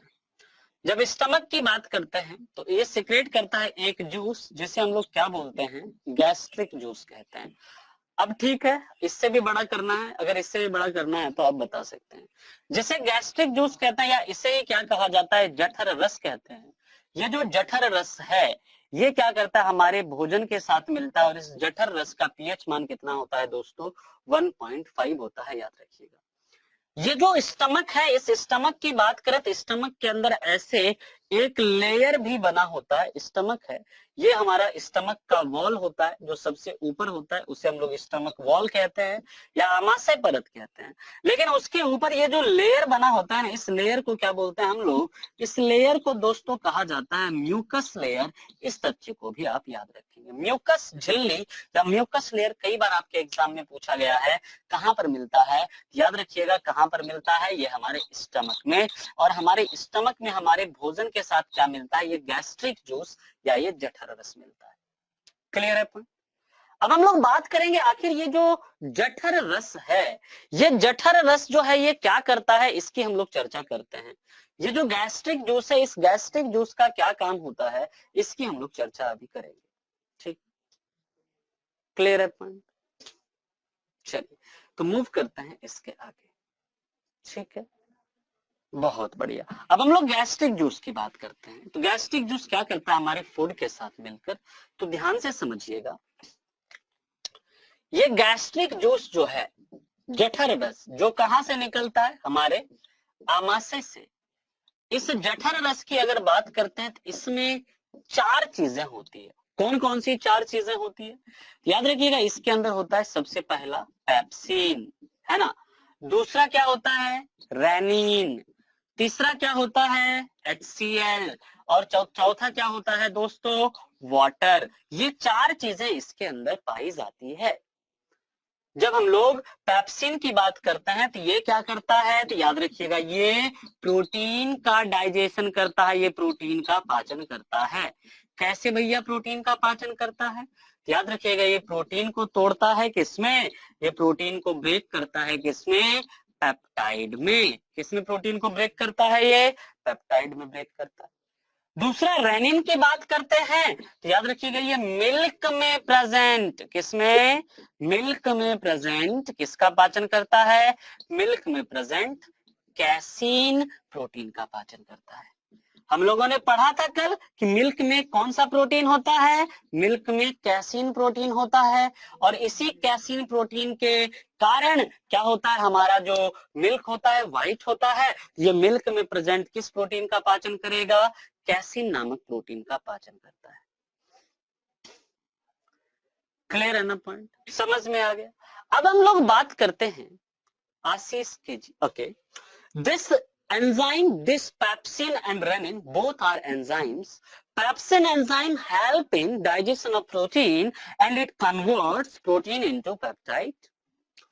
This renin enzyme help in digestion of a protein which is found in milk. That protein is casein, and this casein protein is digested by this particular enzyme which name is renin. Clear है यहाँ? अब हम लोग बात करते हैं इसके आगे की। तो याद रखिएगा ये जो HCl है, HCl क्या करता है, HCl it provides acidic medium, its provides acidic medium of to food. Acidic medium, ये जो HCl है ये पेप्सिन और रेनिन इस दोनों के फंक्शन के लिए, ताकि पेप्सिन अपने प्रोटीन का पाचन कर सके और रेनिन कैसीन नामक प्रोटीन का पाचन कर सके। तो इस दोनों के काम करने के लिए, for working of pepsin and rennin, HCl provides acidic medium to food. कई बार पूछा जाता है हमारा फूड जो है अमाशय के अंदर कैसा होता है, तो कैसा होगा, एसिटिक होगा। क्यों, क्योंकि जो गैस्ट्रिक जूस मिलेगा इसका पीएच मान कितना है, 1.5 है। It makes our food acidic. Clear है ना, ये हमारे फूड को क्या करता है, एसिटिक बना देता है। क्लियर है यहाँ तक, समझ में आ गया? अच्छा हिंदी में बताएं, ठीक है, हिंदी में, हिंदी इंग्लिश दोनों में बताएंगे, बाइलिंगुअल चलेगा, ठीक है ना। क्लियर है यहाँ तक? तो ये हमारा क्या हुआ यहाँ पर, इसलिए हम लोगों ने पढ़ा था कि स्टमक में जो होता है प्रोटीन का पाचन शुरू होता है। ठीक है, चलिए, अब यहाँ पर दोस्तों एक बीमारी होती है एसिडिटी, ठीक है ना, इसका आप लोग स्क्रीनशॉट ले लेंगे। इसके बाद क्या होता है ना कि याद रखिएगा, जो एक बीमारी होती है यहाँ पर जिससे हम लोग क्या बोलते हैं, एसिडिटी। ये जो एसिडिटी होता है, एसिडिटी होता है कैसे, तो याद रखिएगा, एसिडिटी में क्या होता है, ज्यादा HCl सिक्रेट होने लगता है। एसिडिटी जिसे हम लोग बोलते हैं ना, एसिडिटी का मतलब क्या, ज्यादा HCl सिक्रेट होना, ज्यादा HCl सिक्रेट होना। जब ज्यादा HCl सिक्रेट होता है तो उसे हम लोग क्या बोल देते हैं, एसिडिटी। और इसे दूर करने के लिए हम लोग किसका प्रयोग करते हैं, तो इसे दूर करने के लिए हम यूज करते हैं किसका, अंट एसिड। अंट एसिड का मतलब क्या होता है दोस्तों, प्रति अम्ल। और प्रति अम्ल के रूप में हम लोग किसका यूज करेंगे यहाँ पर, प्रति अम्ल के रूप में दोस्तों हम लोग यूज करेंगे किसका यहाँ पर, तो याद रखेंगे हम लोग यूज करते हैं मैग्नीशियम हाइड्रोक्साइड या MgOH2, इसका प्रयोग करते हैं प्रति अम्ल के रूप में। ये क्या करता है, जैसे ये हमारे HCl के साथ मिलता है, HCl और जैसे MgOH2 मिलता है, तो याद रखिएगा ये इसी MgOH2 को हम लोग क्या बोलते हैं, इसे ही मिल्क ऑफ मैग्नीशिया भी कहा जाता है, या इसे ही मैग्नीशियम हाइड्रोक्साइड भी कहते हैं, ठीक है ना, मिल्क ऑफ मैग्नीशिया। इसी का यूज एंट एसिड या प्रति अम्ल, जो इनो वगैरह पीते हैं ना, इनो में क्या मैग्नीशियम हाइड्रोक्साइड ही होता है, ये HCl के साथ मिलता है और क्या बनाता है, MgCl2, और क्या बनाता है, वाटर, यानी कि वाटर और MgCl2 बनाता है, यानी MgCl2 सॉल्ट है और ये क्या है, वाटर। ये एसिड, एसिड के साथ क्या मिला दिया, बेस बना दिया, एसिड और बेस का रिएक्शन कराते हैं तो क्या बनता है, सॉल्ट और वाटर, ये दोनों ही मिलता है। ठीक है सुमैया बानू जी, अच्छा मेरी वॉइस नहीं आ रही है। अच्छा रेनिन को एक बार फिर से, Mohit Kapoor ji, rennin is actually enzyme which digest a protein which is found in milk, यानी कि रेनिन एक एंजाइम है जो कि मिल्क के अंदर जो प्रोटीन होता है ना, जिसका नाम है रेनिन, जिसका नाम है कैसिन, वो कैसिन नामक प्रोटीन को क्या करता है, डाइजेस्ट करता है रेनिन नामक एंजाइम।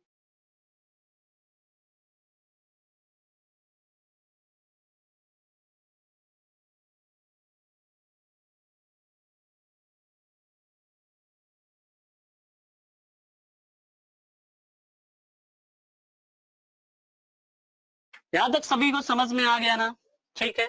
इनो क्या होता है, अंट एसिड क्या होता है, एसिडिटी बढ़ता है तो क्या करते हैं।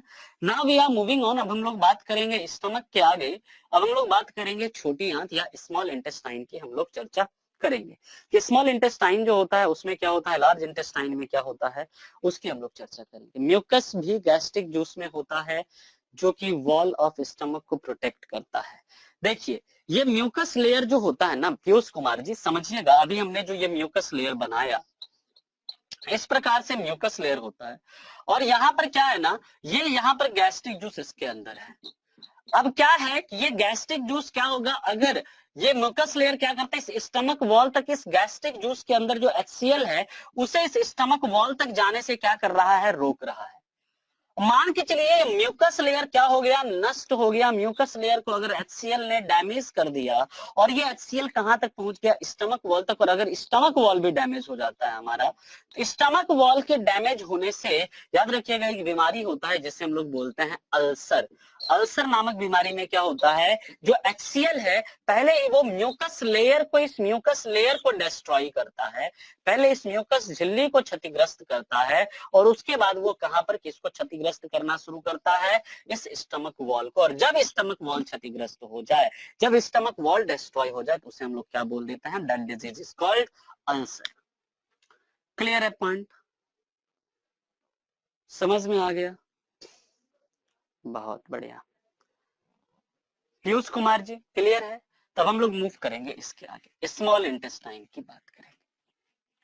देखिए स्मॉल इंटेस्टाइन की जब चर्चा करते हैं तो यहाँ पर मैं एक चित्र बनाऊंगा, एक स्मॉल इंटेस्टाइन के बारे में सबसे पहले याद रखेंगे, छोटी आंत के बारे में, कि इसकी लंबाई कितनी होती है, 22 फीट, 22 फीट, या फिर कितना, 6 से 7 मीटर, 6 to 7 मीटर इसकी लंबाई होती है।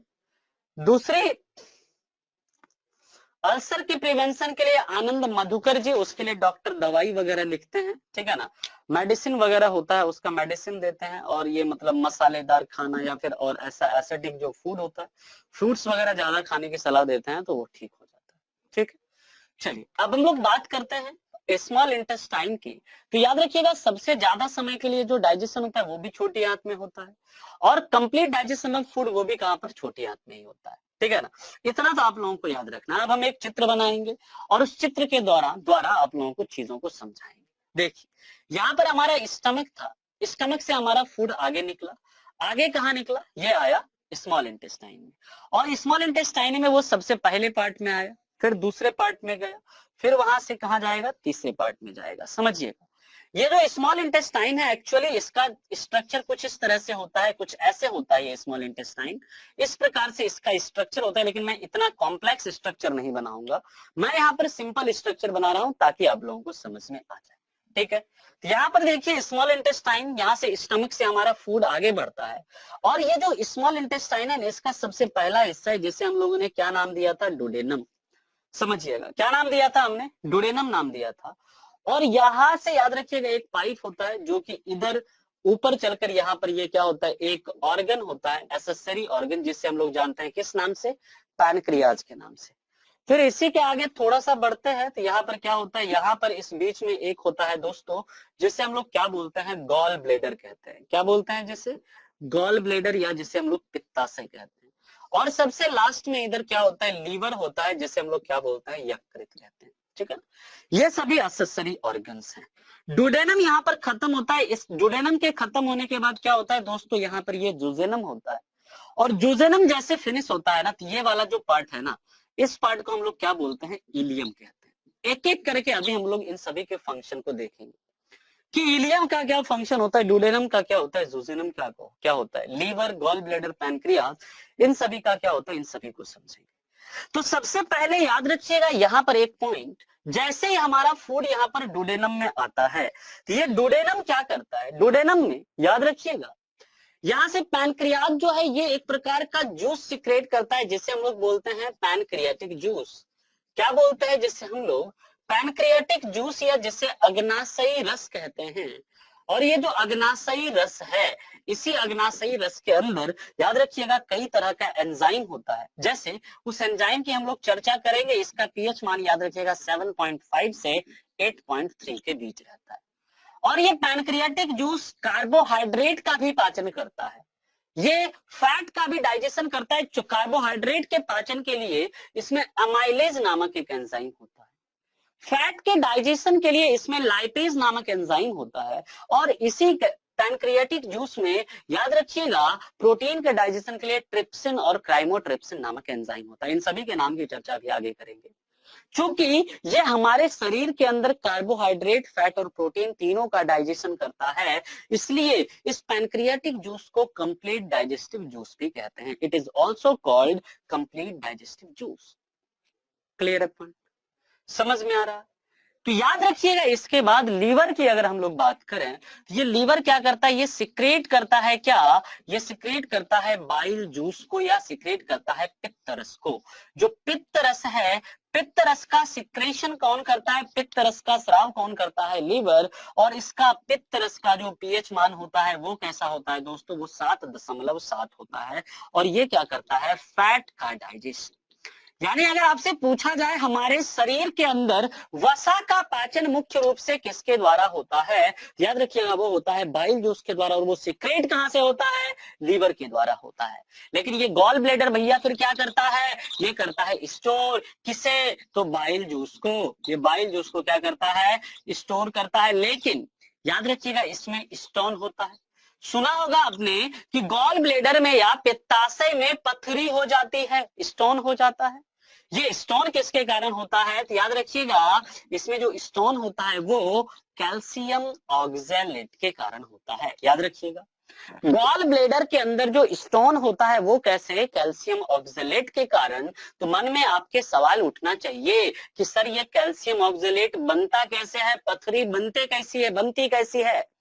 तो याद रखिएगा दोस्तों, ऐसे जितने भी फ्रूट या ऐसे जितने भी वेजिटेबल्स जिसमें कि छोटे छोटे सीड होते हैं, जैसे आप टमाटर खाते हैं, जैसे आप बैगन खाते हैं, जैसे आप भिंडी खाते हैं, अमरूद खाते हैं, या ऐसे जितने भी फ्रूट्स या वेजिटेबल जिसमें स्मॉल स्मॉल सीड्स होते हैं, उसके अंदर एक एसिड मिलता है जिसे ऑक्सैलिक एसिड कहते हैं। है ना। और ये ऑक्जेलिक एसिड पालक में भी पाया जाता है, जो स्पिनच होता है उसके अंदर भी आपका पाया जाता है। क्या? उसके अंदर भी आपका ये ऑक्जेलिक एसिड पाया जाता है।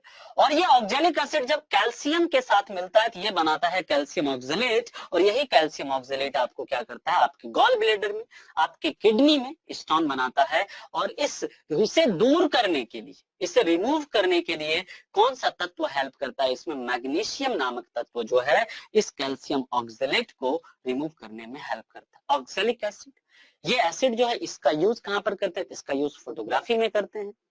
इस ऑक्जेलिक एसिड का यूज कपड़े पर इंक का दाग छुड़ाने में करते हैं। इसी ऑक्जेलिक एसिड का यूज, याद रखिएगा, कपड़े पर जंग का दाग छुड़ाने में भी किया जाता है। क्लियर है पॉइंट? अब हम लोग बात करते हैं, तो सबसे पहले याद रखिएगा हमारे जो स्मॉल इंटेस्टाइन के अंदर डुडेनम में आकर कौन सा जूस मिलता है? सबसे पहले हमारे डुडेनम में पैनक्रियाटिक जूस मिलता है। और उसके बाद पैनक्रियाटिक जूस के बाद दूसरा जूस कौन सा होता है दोस्तों? ये बाइल जूस यानी पित्त रस आकर हमारे स्मॉल इंटेस्टाइन यानी हमारे डुडेनम में फूड के साथ मिल जाता है। लेकिन जैसे ये डुडेनम ये खुद भी एक जूस का सिक्रेशन करता है, जिसे हम लोग बोलते हैं इंटेस्टाइन जूस, या जिसे हम लोग स्मॉल क्या बोलते हैं, आंत्र रस कहते हैं। इस इंटेस्टाइन जूस को क्या कहा जाता है? आंत्र रस। और ये डुडेनम क्या करता है? ये डुडेनम खुद भी इस आंत्र रस का स्राव करता है। और इस आंत्र रस का पीएच भी कितना होता है दोस्तों? इसका पीएच भी लगभग 7.5 के आसपास होता है। और याद रखिएगा ये भी क्या करता है? ये कार्बोहाइड्रेट का पाचन करता है। और लगभग एक दिन में, याद रखिएगा, टोटल हमारे स्मॉल इंटेस्टाइन के द्वारा 6 से 7 लीटर, कितना? 6 to 7 लीटर आंत्र रस को वो क्या करता है? बनाता है। कौन? जो हमारा डुडेनम होता है। जैसे हमारे भोजन में ये तीनों जूस मिलेगा, फिर हमारा फूड आगे की तरफ बढ़ना शुरू करेगा। डुडेनम में ये सारे जूस मिलेंगे और ये आगे की तरफ बढ़ना शुरू करेगा, ये हमारा फूड। और जितने भी ये एंजाइम्स हैं वो हमारे फूड के अंदर ग्लूकोज का पाचन कर देंगे, कार्बोहाइड्रेट को ग्लूकोज में कन्वर्ट कर देंगे।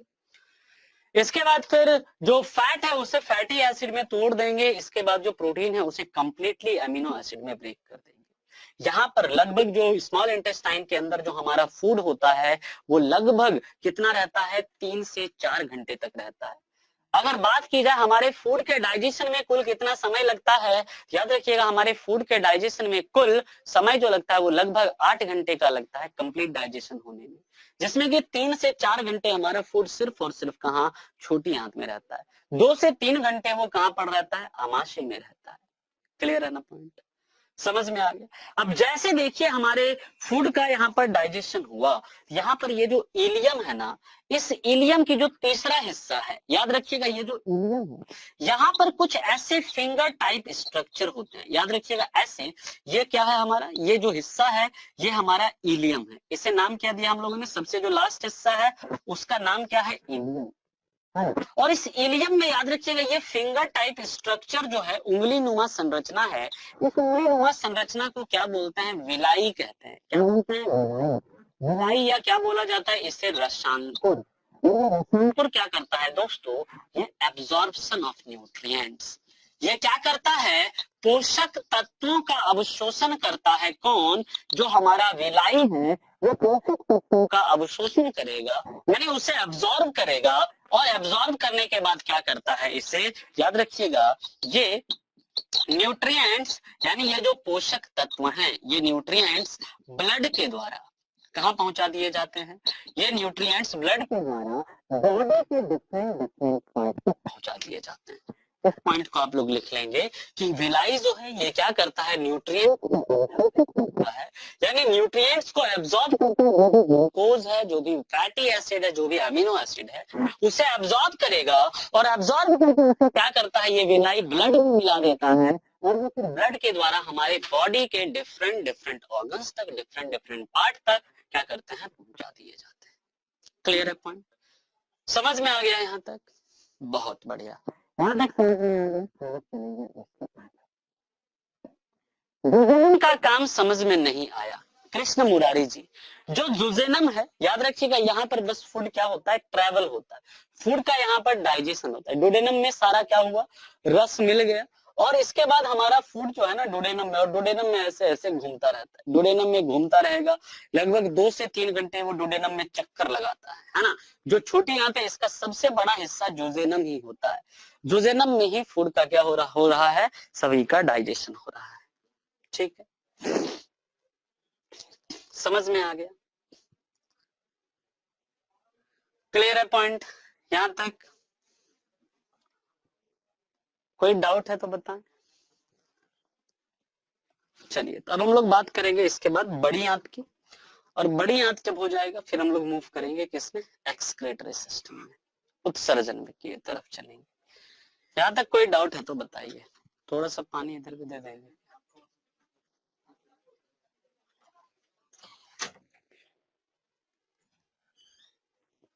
ठीक है, चले आगे। चलिए,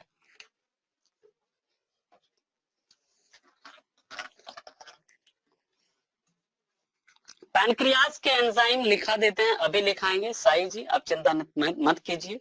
अभी एक एक करके सभी एंजाइम की चर्चा करेंगे हम लोग। बिल्कुल, फैट जो होता है, फैट को डाइजेस्ट करता है लीवर। लीवर जो होता है, लीवर में नहीं मोनिका जी, लीवर में डाइजेस्ट नहीं होता है, लीवर से के द्वारा एक जूस सिक्रेट होता है, बाइल जूस, वही क्या करता है, फैट का डाइजेशन करता है हमारे बॉडी के अंदर। लेकिन उससे हेल्प उसमें कौन करता है, तो देखेंगे अभी पैनक्रियाज के द्वारा एक एंजाइम सिक्रेट होता है जिसका नाम है लाइपेज, वो फैट के डाइजेशन में हेल्प करता है, चिंता मत कीजिए।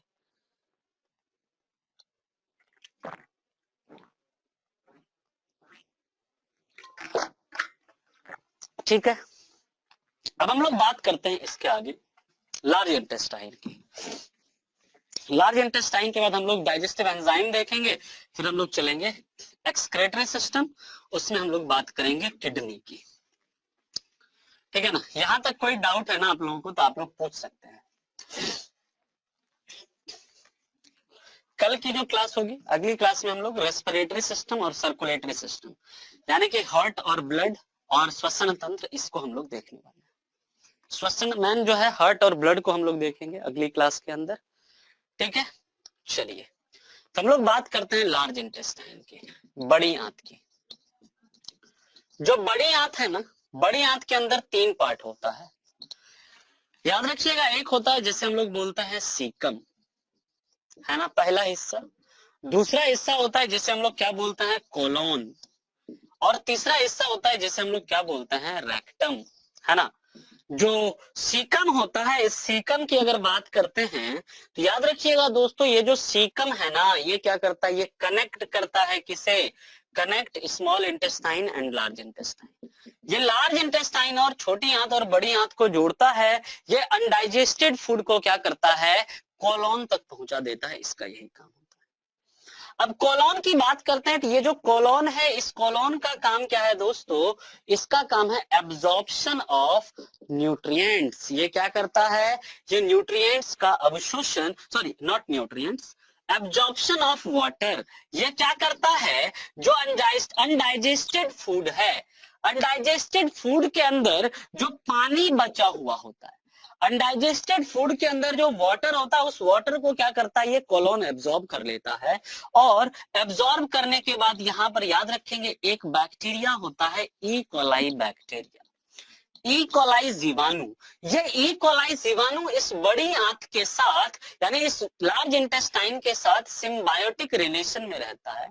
सिम्बायोटिक रिलेशन यानी सहजीवी संबंध, जिसका मतलब ये होता है कि भैया नहीं, विलाई वाला आनंद मधुकर जी, विलाई वाला काम नहीं, इसका वाटर को एब्जॉर्ब करना काम है। न्यूट्रिएंट्स का एब्जॉर्ब करना किसका, विलाई का काम था। ये जल को अवशोषित करता है, और जल का अवशोषण करके इसे ई कोलाई को दे देता है। और ई कोलाई नामक जीवाणु क्या करता है, इस लार्ज इंटेस्टाइन के साथ सिम्बायोटिक रिलेशन में रहता है, सहजीवी संबंध में रहता है। सहजीवी संबंध का मतलब है कि तुम भी हमें कुछ दो, हम भी तुम्हें कुछ देंगे।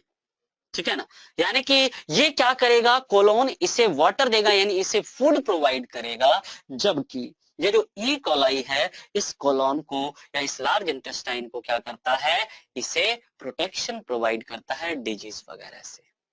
ठीक है ना,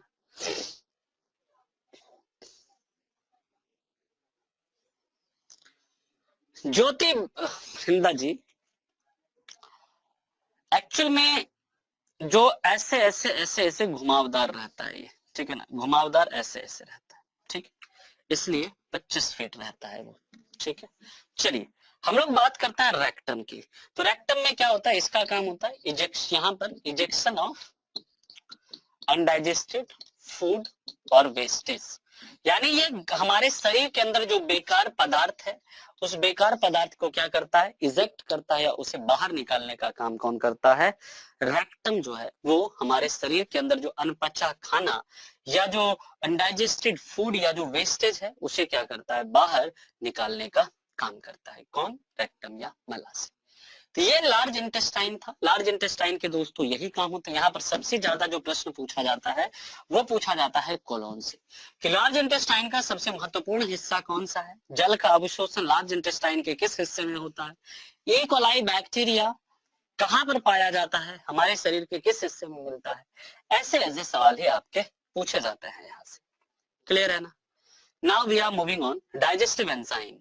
एंजाइम की अगर बात करें तो याद रखिएगा दोस्तों, एंजाइम की बात करते हैं तो कार्बोहाइड्रेट को पचाने के लिए जो एंजाइम है, कार्बोहाइड्रेट को पचाने वाला जो एंजाइम है, सबसे पहला तो याद रखिएगा टाइलिन। ये टाइलिन कहां पर होता है, लार में मिलता है, सलाइवा में, और इसका काम क्या था, स्टार्च का पाचन करना। ये क्या कर रहा था, स्टार्च का पाचन कर रहा था, ठीक। दूसरा जो एंजाइम है दोस्तों कार्बोहाइड्रेट को पचाने वाला, याद रखिएगा उसका नाम है अमाइलेज। ये जो अमाइलेज था ये कहां पर मिल रहा था, ये मिलेगा कहां पर, पैनक्रियाटिक जूस में, यानी ये पैनक्रियाज में मिलता है, अग्नाशय से इसका सिक्रेशन होता है। और इसका काम क्या होता है, तो याद रखिएगा ये जो अमाइलेज नामक एंजाइम है, ये जो अमाइलेज नामक एंजाइम है, ये किसका पाचन करता है दोस्तों, ये हमारे शरीर में ग्लाइकोजन का पाचन करता है। ग्लाइकोजन नामक जो कार्बोहाइड्रेट है, कल हम लोगों ने पढ़ा था कि जो ग्लाइकोजन नामक है वो एक प्रकार का क्या है, पॉलीसैकेराइड है, हमारे शरीर में लीवर में स्टोर रहता है। और याद रखिएगा एनिमल्स के अंदर ये कार्बोहाइड्रेट मिलता है, तो इसका डाइजेशन कौन करता है, अमाइलेज। लेकिन स्टार्च का डाइजेशन कौन करता है, टाइलिन, जिसे हम लोग सैलिवरी अमाइलेज भी कहते हैं। अगर आपसे ये पूछा जाए सैलिवरी अमाइलेज का सिक्रेशन कहां से, तो सैलिवरी ग्लैंड से, यानी कि टाइलिन नामक एंजाइम को ही सैलिवरी अमाइलेज कहते हैं, लार में मिलता है। लेकिन अमाइलेज जो है ये कहां पर, पैनक्रियाज में पाया जाता है। इसके बाद याद रखिएगा दोस्तों और भी एंजाइम्स हैं, जैसे हमारे पास सुक्रेज है, लैक्टेज है और माल्टेज है। ये तीन एंजाइम हैं। ये तीनों एंजाइम कहां पर मिलते हैं, ये तीनों एंजाइम छोटी आंत के द्वारा छोटी आंत में पाए जाते हैं। किस में पाए जाते हैं, छोटी आंत के अंदर पाए जाते हैं। और इस सुक्रेज का काम होता है सुक्रोज का पाचन करना, लैक्टेज का काम होता है लैक्टोज का पाचन करना, और माल्टेज का काम होता है माल्टोज को पचाना। ये क्या होता है, इस सुक्रेज, लैक्टेज और माल्टेज नामक का एंजाइम का काम होता है। ये तीनों एंजाइम कहां पर मिलते हैं, छोटी आंत के द्वारा सिक्रेट होने वाले इंटेस्टाइन जूस के अंदर। क्लियर है पॉइंट। अब हम लोग बात करते हैं इसके आगे, अगले उसकी बात करें तो अगला है दोस्तों हमारा प्रोटीन। प्रोटीन नहीं, फैट। फैट के बारे में याद रखेंगे, फैट का जो डाइजेशन है वो मुख्यतः मेन रूप से mainly fat is digested by which enzyme, lipase नामक एंजाइम जो है, लाइपेज एंजाइम ये फैट के डाइजेशन में हेल्प करता है। But fat is digested by bile juice.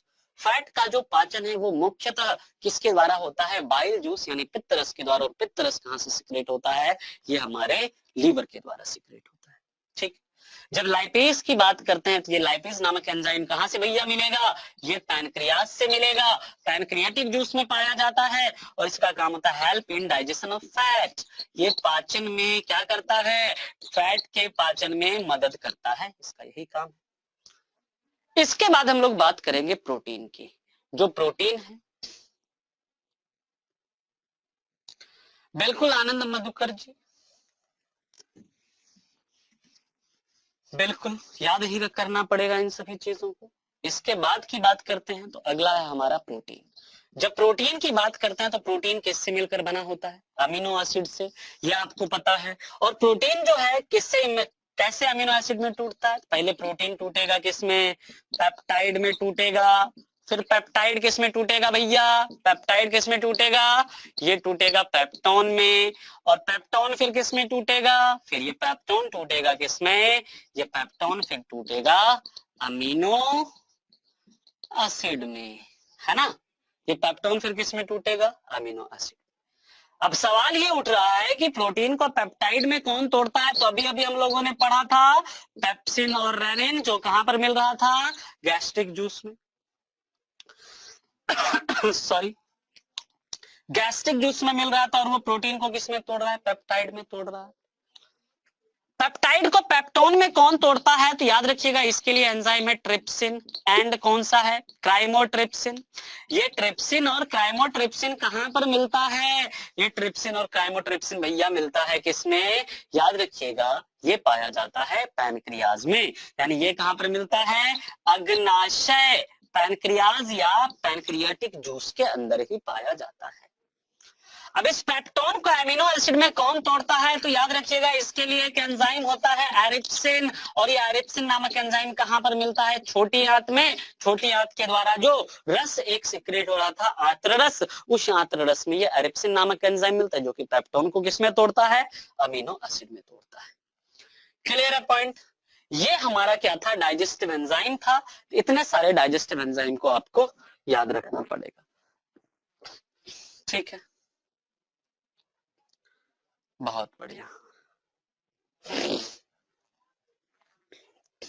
अब हम लोग बात करेंगे इसके आगे। यहां तक कोई डाउट है किसी को तो पूछ सकते हैं। यहां पर हमारा डाइजेस्टिव सिस्टम कंप्लीट हो गया है। अब हम लोग बात करेंगे एक्सक्रेटरी सिस्टम की। यहां तक किसी को कोई डाउट है, दुविधा है, तो आप लोग पूछ सकते हैं। If anybody have any doubt then you can ask. आप पूछ सकते हैं अगर किसी को कोई डाउट हो तो।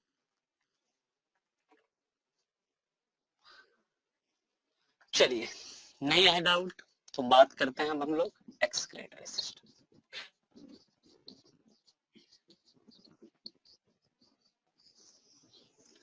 या उत्सर्जन तंत्र।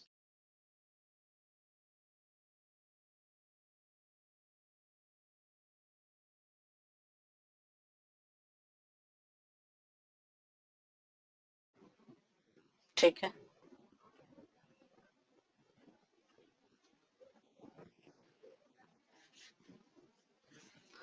चलिए, यहां तक कोई डाउट है किसी को, देखो। चलिए, तो बात करते हैं अब हम लोग इसके आगे अगले मुद्दे की। अगला जो हमारा मुद्दा है एक्सक्रेटरी सिस्टम। तो सबसे पहले हमें समझना पड़ेगा ये एक्सक्रेशन, ये उत्सर्जन क्या है, सबसे पहले ये समझना पड़ेगा। फिर हम लोग देखेंगे टाइप ऑफ एक्सक्रेशन कितने हैं, फिर हम लोग बात करेंगे एक्सक्रेटरी ऑर्गन की, ठीक है। जब हम लोग बात करते हैं दोस्तों एक्सक्रेशन की, उत्सर्जन की, तो उत्सर्जन का मतलब होता है हमारी बॉडी से नाइट्रोजिनस वेस्टेज को बाहर निकालना, नाइट्रोजिनस वेस्टेज को बाहर निकालना। यानी जो नाइट्रोजनी अपशिष्ट पदार्थ हैं, नाइट्रोजनी अपशिष्ट पदार्थों को हमारी बॉडी से बाहर निकालना ही क्या कहलाता है, उत्सर्जन कहलाता है। तो आपके मन में सवाल उठना चाहिए, sir what is nitrogenous wastage, ये नाइट्रोजिनस वेस्टेज क्या है, नाइट्रोजनी अपशिष्ट पदार्थ क्या है, ये तो मैं पहली बार सुन रहा हूं। भैया जब आप प्रोटीन खाते हो, जब प्रोटीन खाते हैं और प्रोटीन का डाइजेशन होता है, तो वो प्रोटीन डाइजेस्ट होता है तो किसमें कन्वर्ट होता है, अमीनो एसिड में। और जब अमीनो एसिड यूज होता है ना हमारी बॉडी के अंदर, तो यहां से दोस्तों तीन चीजें बनती है। कौन कौन सी तीन चीजें बनती है, एक बनता है यूरिया, एक बनता है, पहले याद रखेंगे, एक बनता है अमोनिया, दूसरा क्या बनता है, यूरिक एसिड, और तीसरा क्या बनता है, तीसरा बनता है यूरिया, है ना। जब हमारे शरीर के अंदर प्रोटीन का डाइजेशन होता है, तो प्रोटीन डाइजेस्ट होकर किसमें कन्वर्ट होता है, अमीनो एसिड में। और अमीनो एसिड जब यूज करता है हमारा शरीर, तो क्या बनता है, अमोनिया बनता है, यूरिक एसिड बनता है, यूरिया बनता है। तो ये तीनों जो वेस्टेज है ना, ये तीनों वेस्टेज क्या है, नाइट्रोजिनस वेस्टेज हैं, क्योंकि इसका फॉर्मूला NH3, इसका फॉर्मूला NH2CONH2 है ना, और जो यूरिक एसिड है इसका जो है NH2CONH2COH, ये इसका यूरिक एसिड। तो इन सभी में क्या है दोस्तों, इन सभी के अंदर क्या है, नाइट्रोजन है। क्योंकि इन सभी वेस्टेज के अंदर नाइट्रोजन है, इसलिए हम लोग क्या बोलेंगे, इसे नाइट्रोजन वेस्टेज कहते हैं, ठीक है। लेकिन जो हमारा शरीर है, जो ह्यूमन बॉडी है, वो क्या करता है, यूरिया को ही बाहर निकाल सकता है, क्योंकि मनुष्य एक यूरियोटेलिक प्राणी है। एक कैसा प्राणी है, यूरियोटेलिक प्राणी, यानी यूरिया उत्सर्जित जीव है। अभी टाइप पे चलेंगे तो हम लोग देखेंगे, ठीक है। याद रखिएगा, जो हमारा शरीर है ना, इसलिए क्योंकि हमारा शरीर यूरिया को ही बाहर निकाल सकता है, तो इसलिए सबसे पहले ये अमोनिया और यूरिक एसिड ये किसमें कन्वर्ट होता है, यूरिया में कन्वर्ट होता है। और इसे अमोनिया और यूरिक एसिड को यूरिया में कन्वर्ट करने का काम कौन करता है दोस्तों, लीवर करता है, यकृत करता है। तो कई बार आपके एग्जाम में ये प्रश्न पूछा जाता है, क्या प्रश्न पूछा जाता है कि हमारे शरीर के अंदर यूरिया का निर्माण कहां पर होता है, तो हमारे शरीर के अंदर यूरिया का निर्माण कहां पर होता है, लीवर में। लेकिन यूरिया फिल्टर कहां पर होता है, यूरिया फिल्टर होता है। बिल्कुल नहीं आनंद मधुकर जी, हमारा बॉडी अमोनिया को बाहर नहीं कर सकता है ना। हमारा बॉडी जो अमोनिया को बाहर नहीं, किसको बाहर करेगा, यूरिया को ही सिर्फ बाहर कर सकता है, इन तीनों चीजों।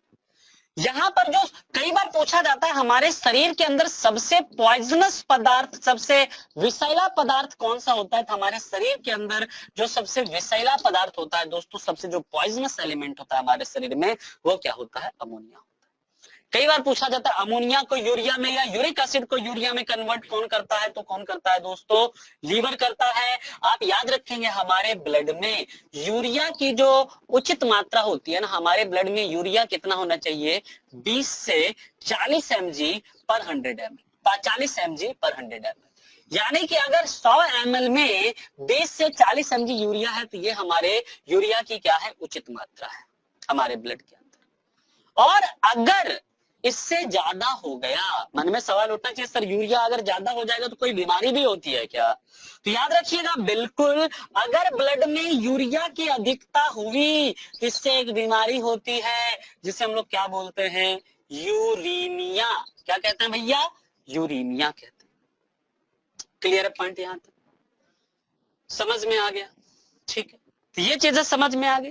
तो इसी तीनों को, इसी चीजों को बाहर निकालना क्या कहलाता है, उत्सर्जन कहलाता है। ये चीजें तो आपको समझ में आ गई होगी, ठीक है। अब हम लोग बात करेंगे इसके आगे, ठीक है, इसका स्क्रीनशॉट ले लेंगे आप लोग।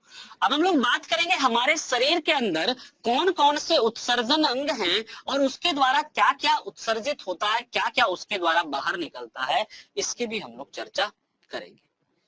यहां तक अगर आप लोगों को कोई डाउट है, कोई दुविधा है, तो आप लोग पूछ सकते हैं, ठीक।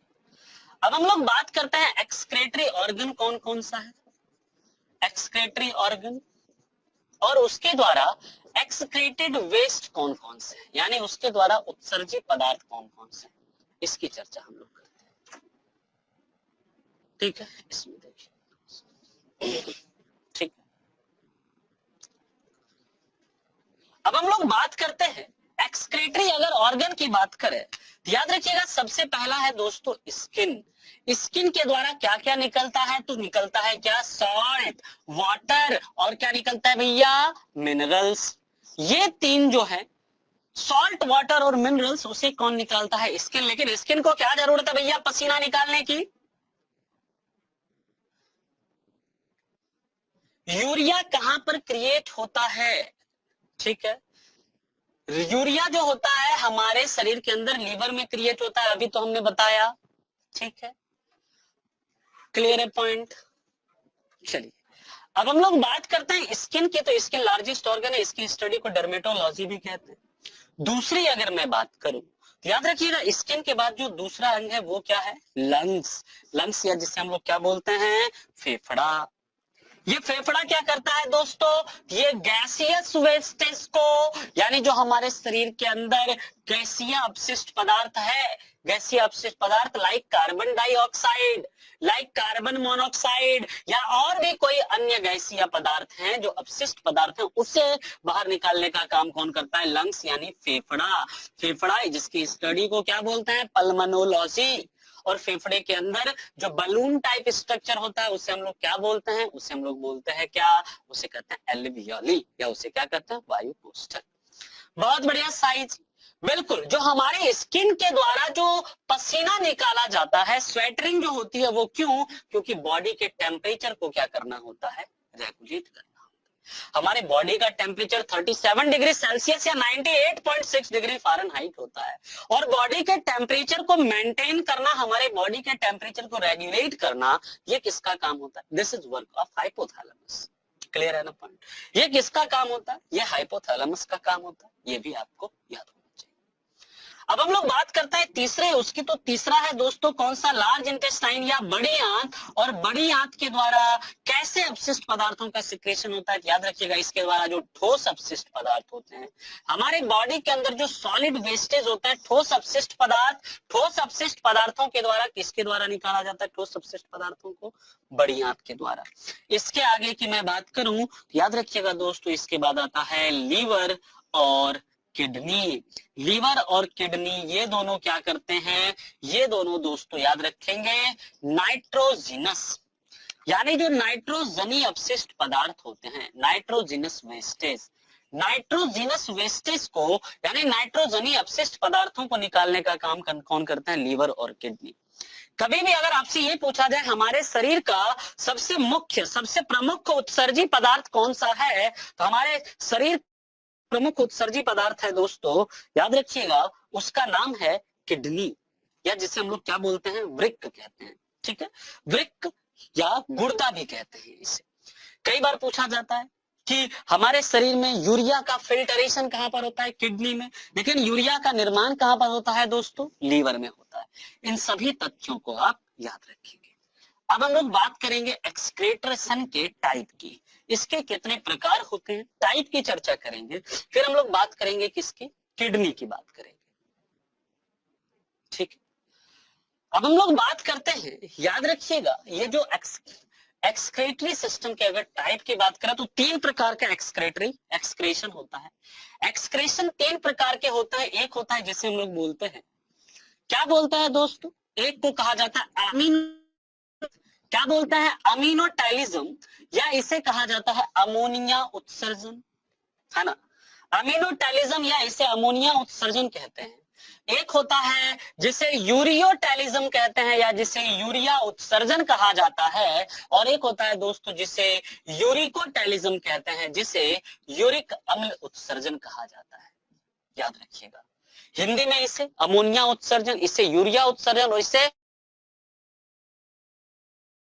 नाम में लगा हुआ है जिसमें अमोनिया के रूप में उत्सर्जन हो। 3 नाइट्रोजिनस वेस्टेज थे, अमोनिया, यूरिक एसिड और यूरिया। जब बॉडी से अमोनिया के रूप में नाइट्रोजिनस उत्सर्जन, जब बॉडी से यूरिक एसिड के रूप में बॉडी को नाइट्रोजिनस वेस्टेज को बाहर निकाला जाए तो यूरिकोटैलिज्म, और जब बॉडी से यूरिया के रूप में नाइट्रोजिनस वेस्टेज को बाहर निकाला जाए तो उसे यूरियोटैलिज्म कहते हैं। ठीक है, लेकिन सवाल भैया क्या पूछेगा यहाँ से? क्या यही पूछेगा अमोनिया अमीनोटैलिज्म में किस रूप में निकलेगा? इतना बेवकूफ नहीं है एग्जामिनर।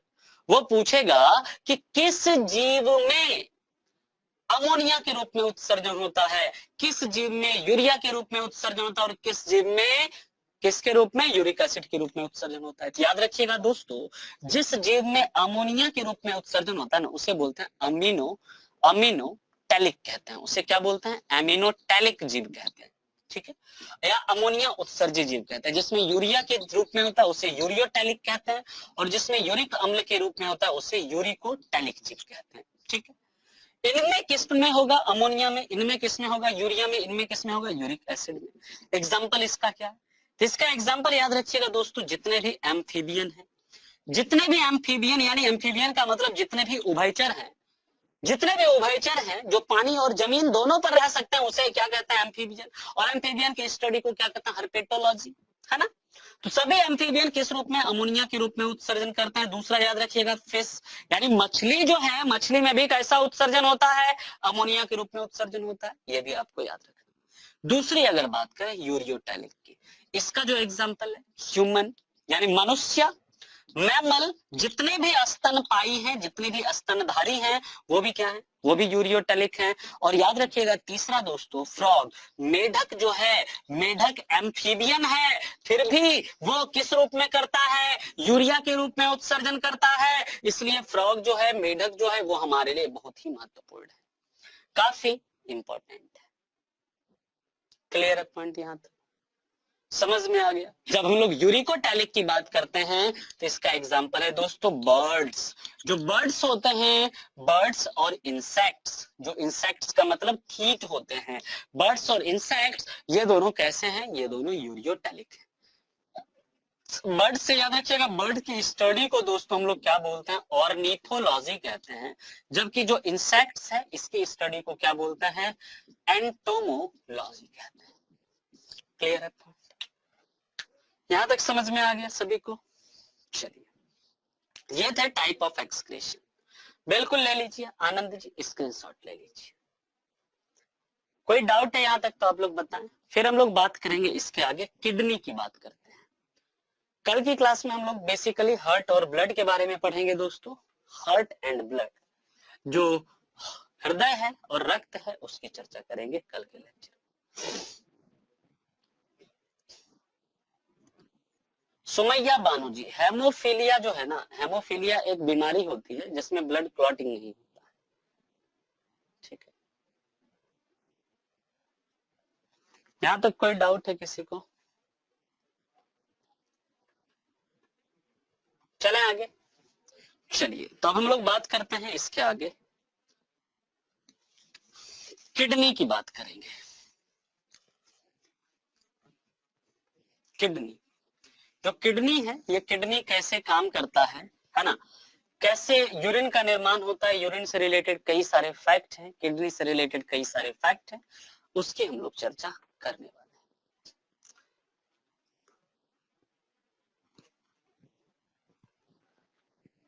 बिल्कुल कृष्ण मुरारी जी, आप चिंता मत कीजिए, जैसे जितने भी हैं वो मैं सारा लिखाता जाऊंगा, आपको टेंशन नहीं लेना है। ठीक है, अच्छा चलिए, बहुत बढ़िया। अब हम लोग बात करते हैं किडनी की। जो किडनी है, सबसे पहले तो आप याद रखेंगे हमारे शरीर के अंदर कितनी किडनी होती है? ऐसे 2 किडनी होती है।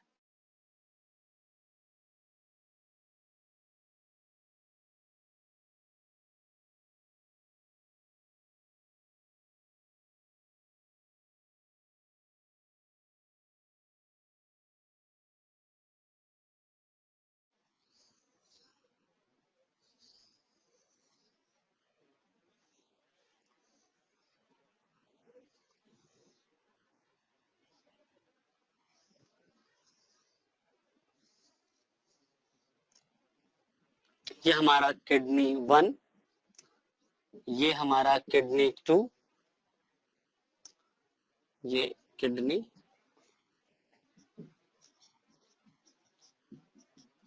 2, ये इसके बीच में ऐसे एक ग्रंथि होती है, एक यहाँ पर ग्लैंड भी होता है किडनी के ऊपर, जिसका नाम आप लोगों ने सुना होगा, जिसे हम लोग एड्रीनलिन हार्मोन के एड्रीनल ग्लैंड कहते हैं। एड्रीनल ग्लैंड कहते हैं इसे, ये एड्रीनल ग्लैंड है। ये जो ऊपर वाला हिस्सा है ना, इस ऊपर वाले हिस्से को हम लोग बोलते हैं मेडुला, सॉरी, ऊपर वाले हिस्से को हम लोग बोलते हैं कॉर्टेक्स, मेडुला। और जो ये इनर वाला हिस्सा होता है ना, इसे हम लोग क्या बोलते हैं? मेडुला कहते हैं।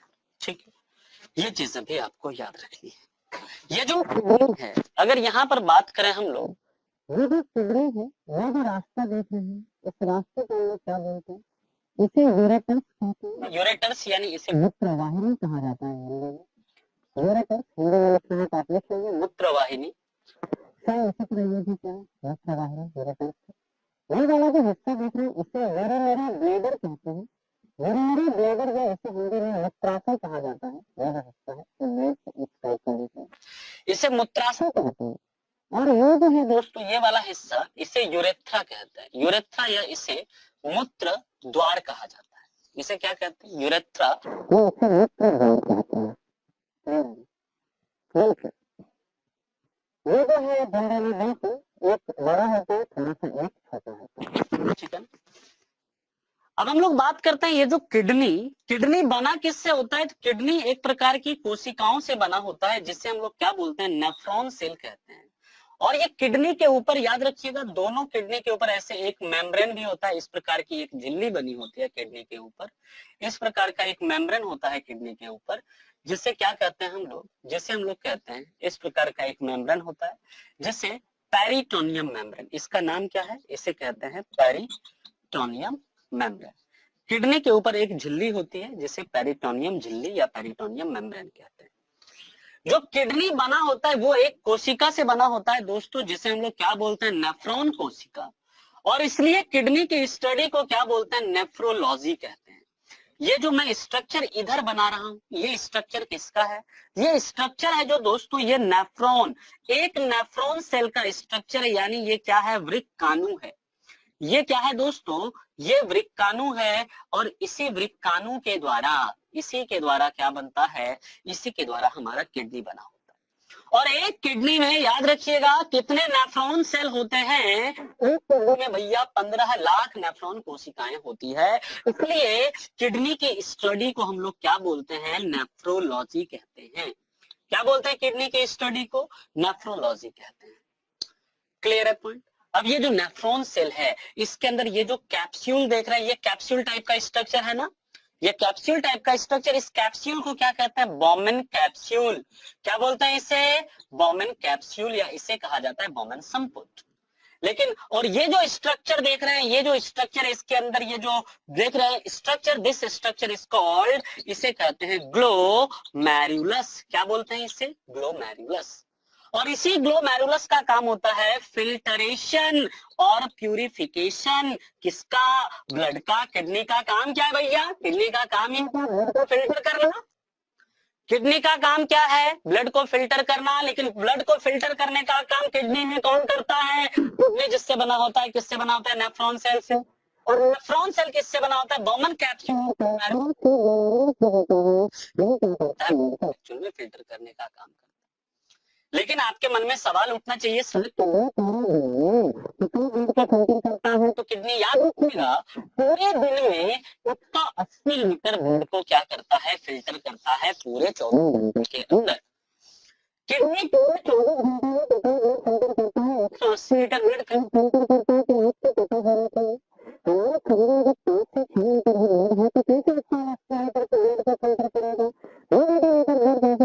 है। तो याद रखेंगे। अच्छा चलिए ठीक है, अब आई थिंक आवाज सही आएगा। चलिए हम लोग बात करते हैं यहाँ पर जो 180 लीटर ब्लड है, कैसे तो जो 5 से 6 लीटर ब्लड है ना, उसी को क्या करता है? उसी को बार बार क्या करता है? उसी को फिल्टर करता है। क्लियर है ना पॉइंट? एक ही ब्लड को 30 टाइम्स फिल्टर करता है हमारा किडनी। यहाँ पर देखिए क्या होता है, एक्चुअली में यहाँ पर एक आर्टेरियोल होता है जिसे हम लोग बोलते हैं एफरेंट आर्टेरियोल। एफरेंट आर्टेरियोल कहते हैं जिसे कहते हैं हम लोग अभिवाही धमनी। इस अभिवाही धमनी के द्वारा क्या होता है? इसमें इम्प्योर ब्लड आता है। कैसा ब्लड आता है? इसमें इम्प्योर ब्लड आता है, यानी अशुद्ध रक्त आता है किडनी के अंदर। और ये फिर किडनी के अंदर ये जो ग्लोमेरुलस है उसके अंदर जो इम्प्यूरिटीज होती है, जो इसके अंदर क्या होती है? अशुद्धियां होती है, उस अशुद्धियों को ये क्या करता है? फिल्टर करता है। यूरिया हो, वाटर हो, या फिर और भी कुछ है, उसे फिल्टर करके वो इधर से यूरिन के फॉर्म में कहा भेज देता है? यूरिनरी ब्लैडर में, मूत्राशय में भेज देता है। और ये फिर यूरिनरी ब्लैडर से इस मूत्र द्वार के द्वारा, यूरेथ्रा के द्वारा हमारे बॉडी से क्या होता है? बाहर निकलता रहता है। लेकिन सवाल ये उठना चाहिए कि सर पूरे 24 घंटे में हमारा किडनी कितने यूरिन का निर्माण करता है? याद रखिएगा पूरे 24 घंटे में हमारा किडनी कितने यूरिन का निर्माण करता है? 1.5 लीटर। यानी कि पूरे दिन भर में हमारा किडनी के द्वारा 1.5 लीटर यूरिन का निर्माण होता है। अगर इससे ज्यादा हो रहा है, मतलब थोड़ा बहुत ज्यादा हो रहा है, तो दैट इज मैनेजेबल। अगर 1.5 की जगह 3 लीटर 4 लीटर हो रहा है तो समझिए कुछ ना कुछ डिजीज है। और कौन सी बीमारी है? कौन सी बीमारी है भैया? तो कौन सी? डायबिटीज इंसिपिडस है। कल की क्लास में हम लोगों ने पढ़ा था, है कि नहीं? समझ में आ रहा है सभी को? ठीक है ना? अब हम लोग बात करते हैं इसके आगे की। यहां तक सभी को समझ में आ रहा है? किसी को कोई डाउट है, दिक्कत है तो पूछना है। यानी कि यहां से फिर क्या है? ये जो हमारा एफरेंट आर्टेरियोल है, ब्लड फिल्टर हो जाएगा तो इस एफरेंट आर्टेरियोल के द्वारा फिर क्या होगा? या जिसे हम लोग बोलते हैं अपवाही धमनी, इस अपवाही धमनी के द्वारा क्या होता है? प्योर ब्लड जो है वो हमारा क्या होता है? इस रास्ते से फिर कहां चला जाता है? बॉडी के अंदर चला जाता है। क्लियर है यहां तक?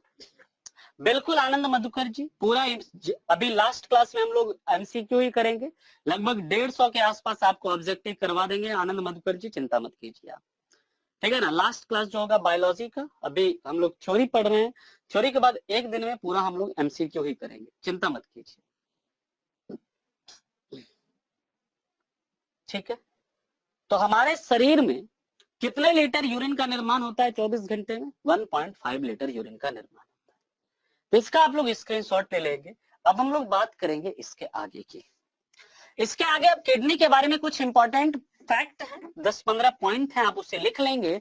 फिर हमारा यहाँ पर एक्सक्रीटरी सिस्टम जो है फिनिश हो जाएगा। फिर हम लोग आगे चलेंगे तो मूव करेंगे आगे सर्कुलेटरी सिस्टम की बात, ठीक है। 2-3 किडनी की बात करें तो याद रखिएगा, जो मैं इंपॉर्टेंट पॉइंट आप लोगों को बता दे रहा हूं, आप लोग इसे नोट कर लेंगे। हमारे शरीर के अंदर 2 किडनी होती है, लेकिन जनरली हमारी बॉडी के अंदर एक ही किडनी वर्क करती है, सबसे पहला पॉइंट। दूसरा पॉइंट याद रखेंगे, किडनी नेफ्रॉन कोशिकाओं से मिलकर बनी होती है। Kidney is made up of nephron cell and in one kidney there is 1.5 million nephron cell, यानी कि एक किडनी में कितना होता है 1.5 मिलियन, यानी कि 15 लाख नेफ्रॉन कोशिकाएं होती है। इसलिए किडनी की स्टडी को क्या बोलते हैं? नेफ्रोलॉजी। किडनी जो होता है, किडनी के ऊपर एक मेम्ब्रेन होता है जिसे पेरिटोनियम मेम्ब्रेन कहते हैं। किडनी में याद रखेंगे दोस्तों, जो हमारा बेसिक यूनिट होता है किडनी का, जो फंक्शनल यूनिट होता है उसका नाम नेफ्रॉन, और नेफ्रॉन भी किससे मिलकर? बोमेन कैप्सूल, और किससे बनता है? बोमेन कैप्सूल और ग्लोमेरुलस से मिलकर बनता है, जिसमें एक्चुअल काम ग्लोमेरुलस का ही होता है, क्या? ब्लड को फिल्टर करने का, ठीक है। जब हम लोग बात करते हैं इसके आगे तो याद रखिएगा, किडनी का वेट कितना होता है भैया? किडनी का वेट होता है, एक किडनी का 125 से 170 ग्राम, यानी कि दोनों किडनी का अगर मिला दिया जाए तो लगभग 250 से 350 ग्राम तक वेट होता है किडनी का, ठीक है। जब हम लोग यूरिन की बात करते हैं, ये जो यूरिन होता है दोस्तों, यूरिन का पीएच मान याद रखिएगा कितना होता है? 6 पॉइंट कितना होता है? यूरिन का पीएच मान 6 होता है, नॉट 6.6। यूरिन जो होता है, यूरिन में याद रखिएगा वाटर कितना होता है? वाटर होता है 95%। यूरिया कितना होता है? यूरिया होता है 2 से 3%। और अदर पदार्थ जो होता है, अदर मतलब salt and minerals, other substance कितने? वो भी 2 से 3% होता है। एक तो यूरिन का ऐसे कंपोजिशन पूछा जाता है, ठीक है। इसके आगे की अगर मैं बात करूं तो याद रखिएगा, यूरिन का येलो कलर, यूरिन का येलो कलर क्यों होता है? यूरिन का येलो कलर भैया यूरोक्रोम के कारण होता है। किसके कारण? यूरोक्रोम के कारण। और इस यूरोक्रोम का निर्माण किसके कारण? यूरोक्रोम का निर्माण याद रखिएगा, यूरोक्रोम का फॉर्मेशन हेमोग्लोबिन के नष्ट होने से होता है। यूरोक्रोम का निर्माण किसके नष्ट होने से? हेमोग्लोबिन, एचबी, हेमोग्लोबिन के नष्ट होने से होता है, ठीक है ना। इसके बाद की अगर मैं बात करूं तो याद रखिएगा, यूरिन में गंध, यूरिन में गंध किसके कारण होता है? यूरिन में गंध दोस्तों याद रखेंगे क्रिएटिनिन नामक पदार्थ के कारण होता है। इस तथ्य को भी आपने याद रखिएगा। किडनी में स्टोन, किडनी में स्टोन किसके कारण भैया? किडनी में स्टोन भी किसके कारण? वही कैल्शियम ऑक्सलेट के कारण होता है। और याद रखेंगे, स्टोन को रिमूव करने में कौन मदद करता है? मैग्नीशियम नामक तत्व क्या करता है?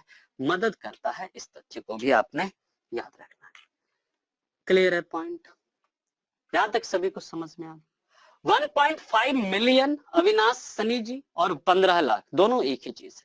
1.5 मिलियन बोलूं या फिर 15 लाख बोलूं, एक ही चीज है, ठीक है दोस्तों।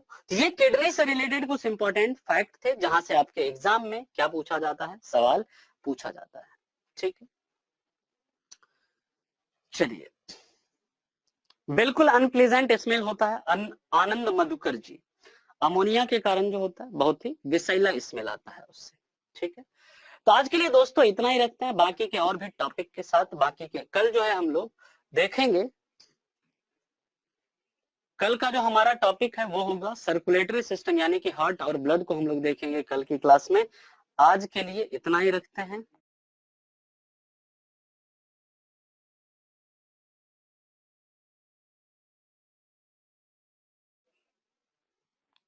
ठीक है ना।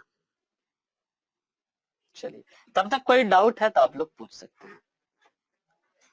देखिए, कृष्ण मुरारी जी कल के अपेक्षा थोड़ा फास्ट पढ़ाया, बिल्कुल। क्या है ना कि रिवीजन क्लास है, टॉपिक ज्यादा है थोड़ा सा, तो हमको थोड़ा क्या है, अच्छा सुमैया सुमैया बानो जी थोड़ा सा क्या है, स्लो पढ़ाएं। ठीक है, स्लो थोड़ा सा कर देंगे, लेकिन क्या है ना ज्यादा टॉपिक है, तो इसलिए टॉपिक ज्यादा है ना, तो इसलिए थोड़ा सा फास्ट करना पड़ेगा, है ना। फिर भी मैं कोशिश करूंगा कि मैं थोड़ा सा स्लो कर लूं।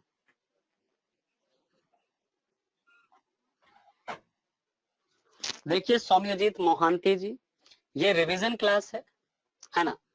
यहाँ पर आप देख सकते हैं, बाकी एक्स्ट्रा इंफॉर्मेशन के लिए आप वहां, ठीक है ना, क्लियर है पॉइंट। चलिए, तो दोस्तों बिल्कुल कृष्ण मुरारी जी आप चिंता ना करें, अविनाश सन्नी जी करंट अफेयर्स भी होगा, बिल्कुल सारी स्टूडेंट जी जितना बता रहे हैं उतना याद कर लें तो इनफ है, ठीक है। चलिए, तो दोस्तों चलिए, जो छूट गया वो कैसे रिकवर होगा, राकेश रोशन जी वो आपको ठीक है ना। H2O देखिए 95% होता है ना, यूरिन में देखिए वाटर यानी H2O कितना होता है, 95% लिखा हुआ मोनिका पटीदार जी। करंट भी कराया जाएगा रखानी यादव जी, बाकी आप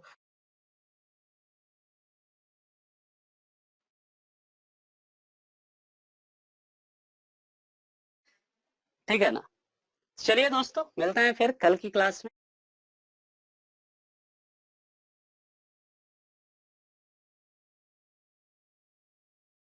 मिलते हैं दोस्तों, थैंक यू।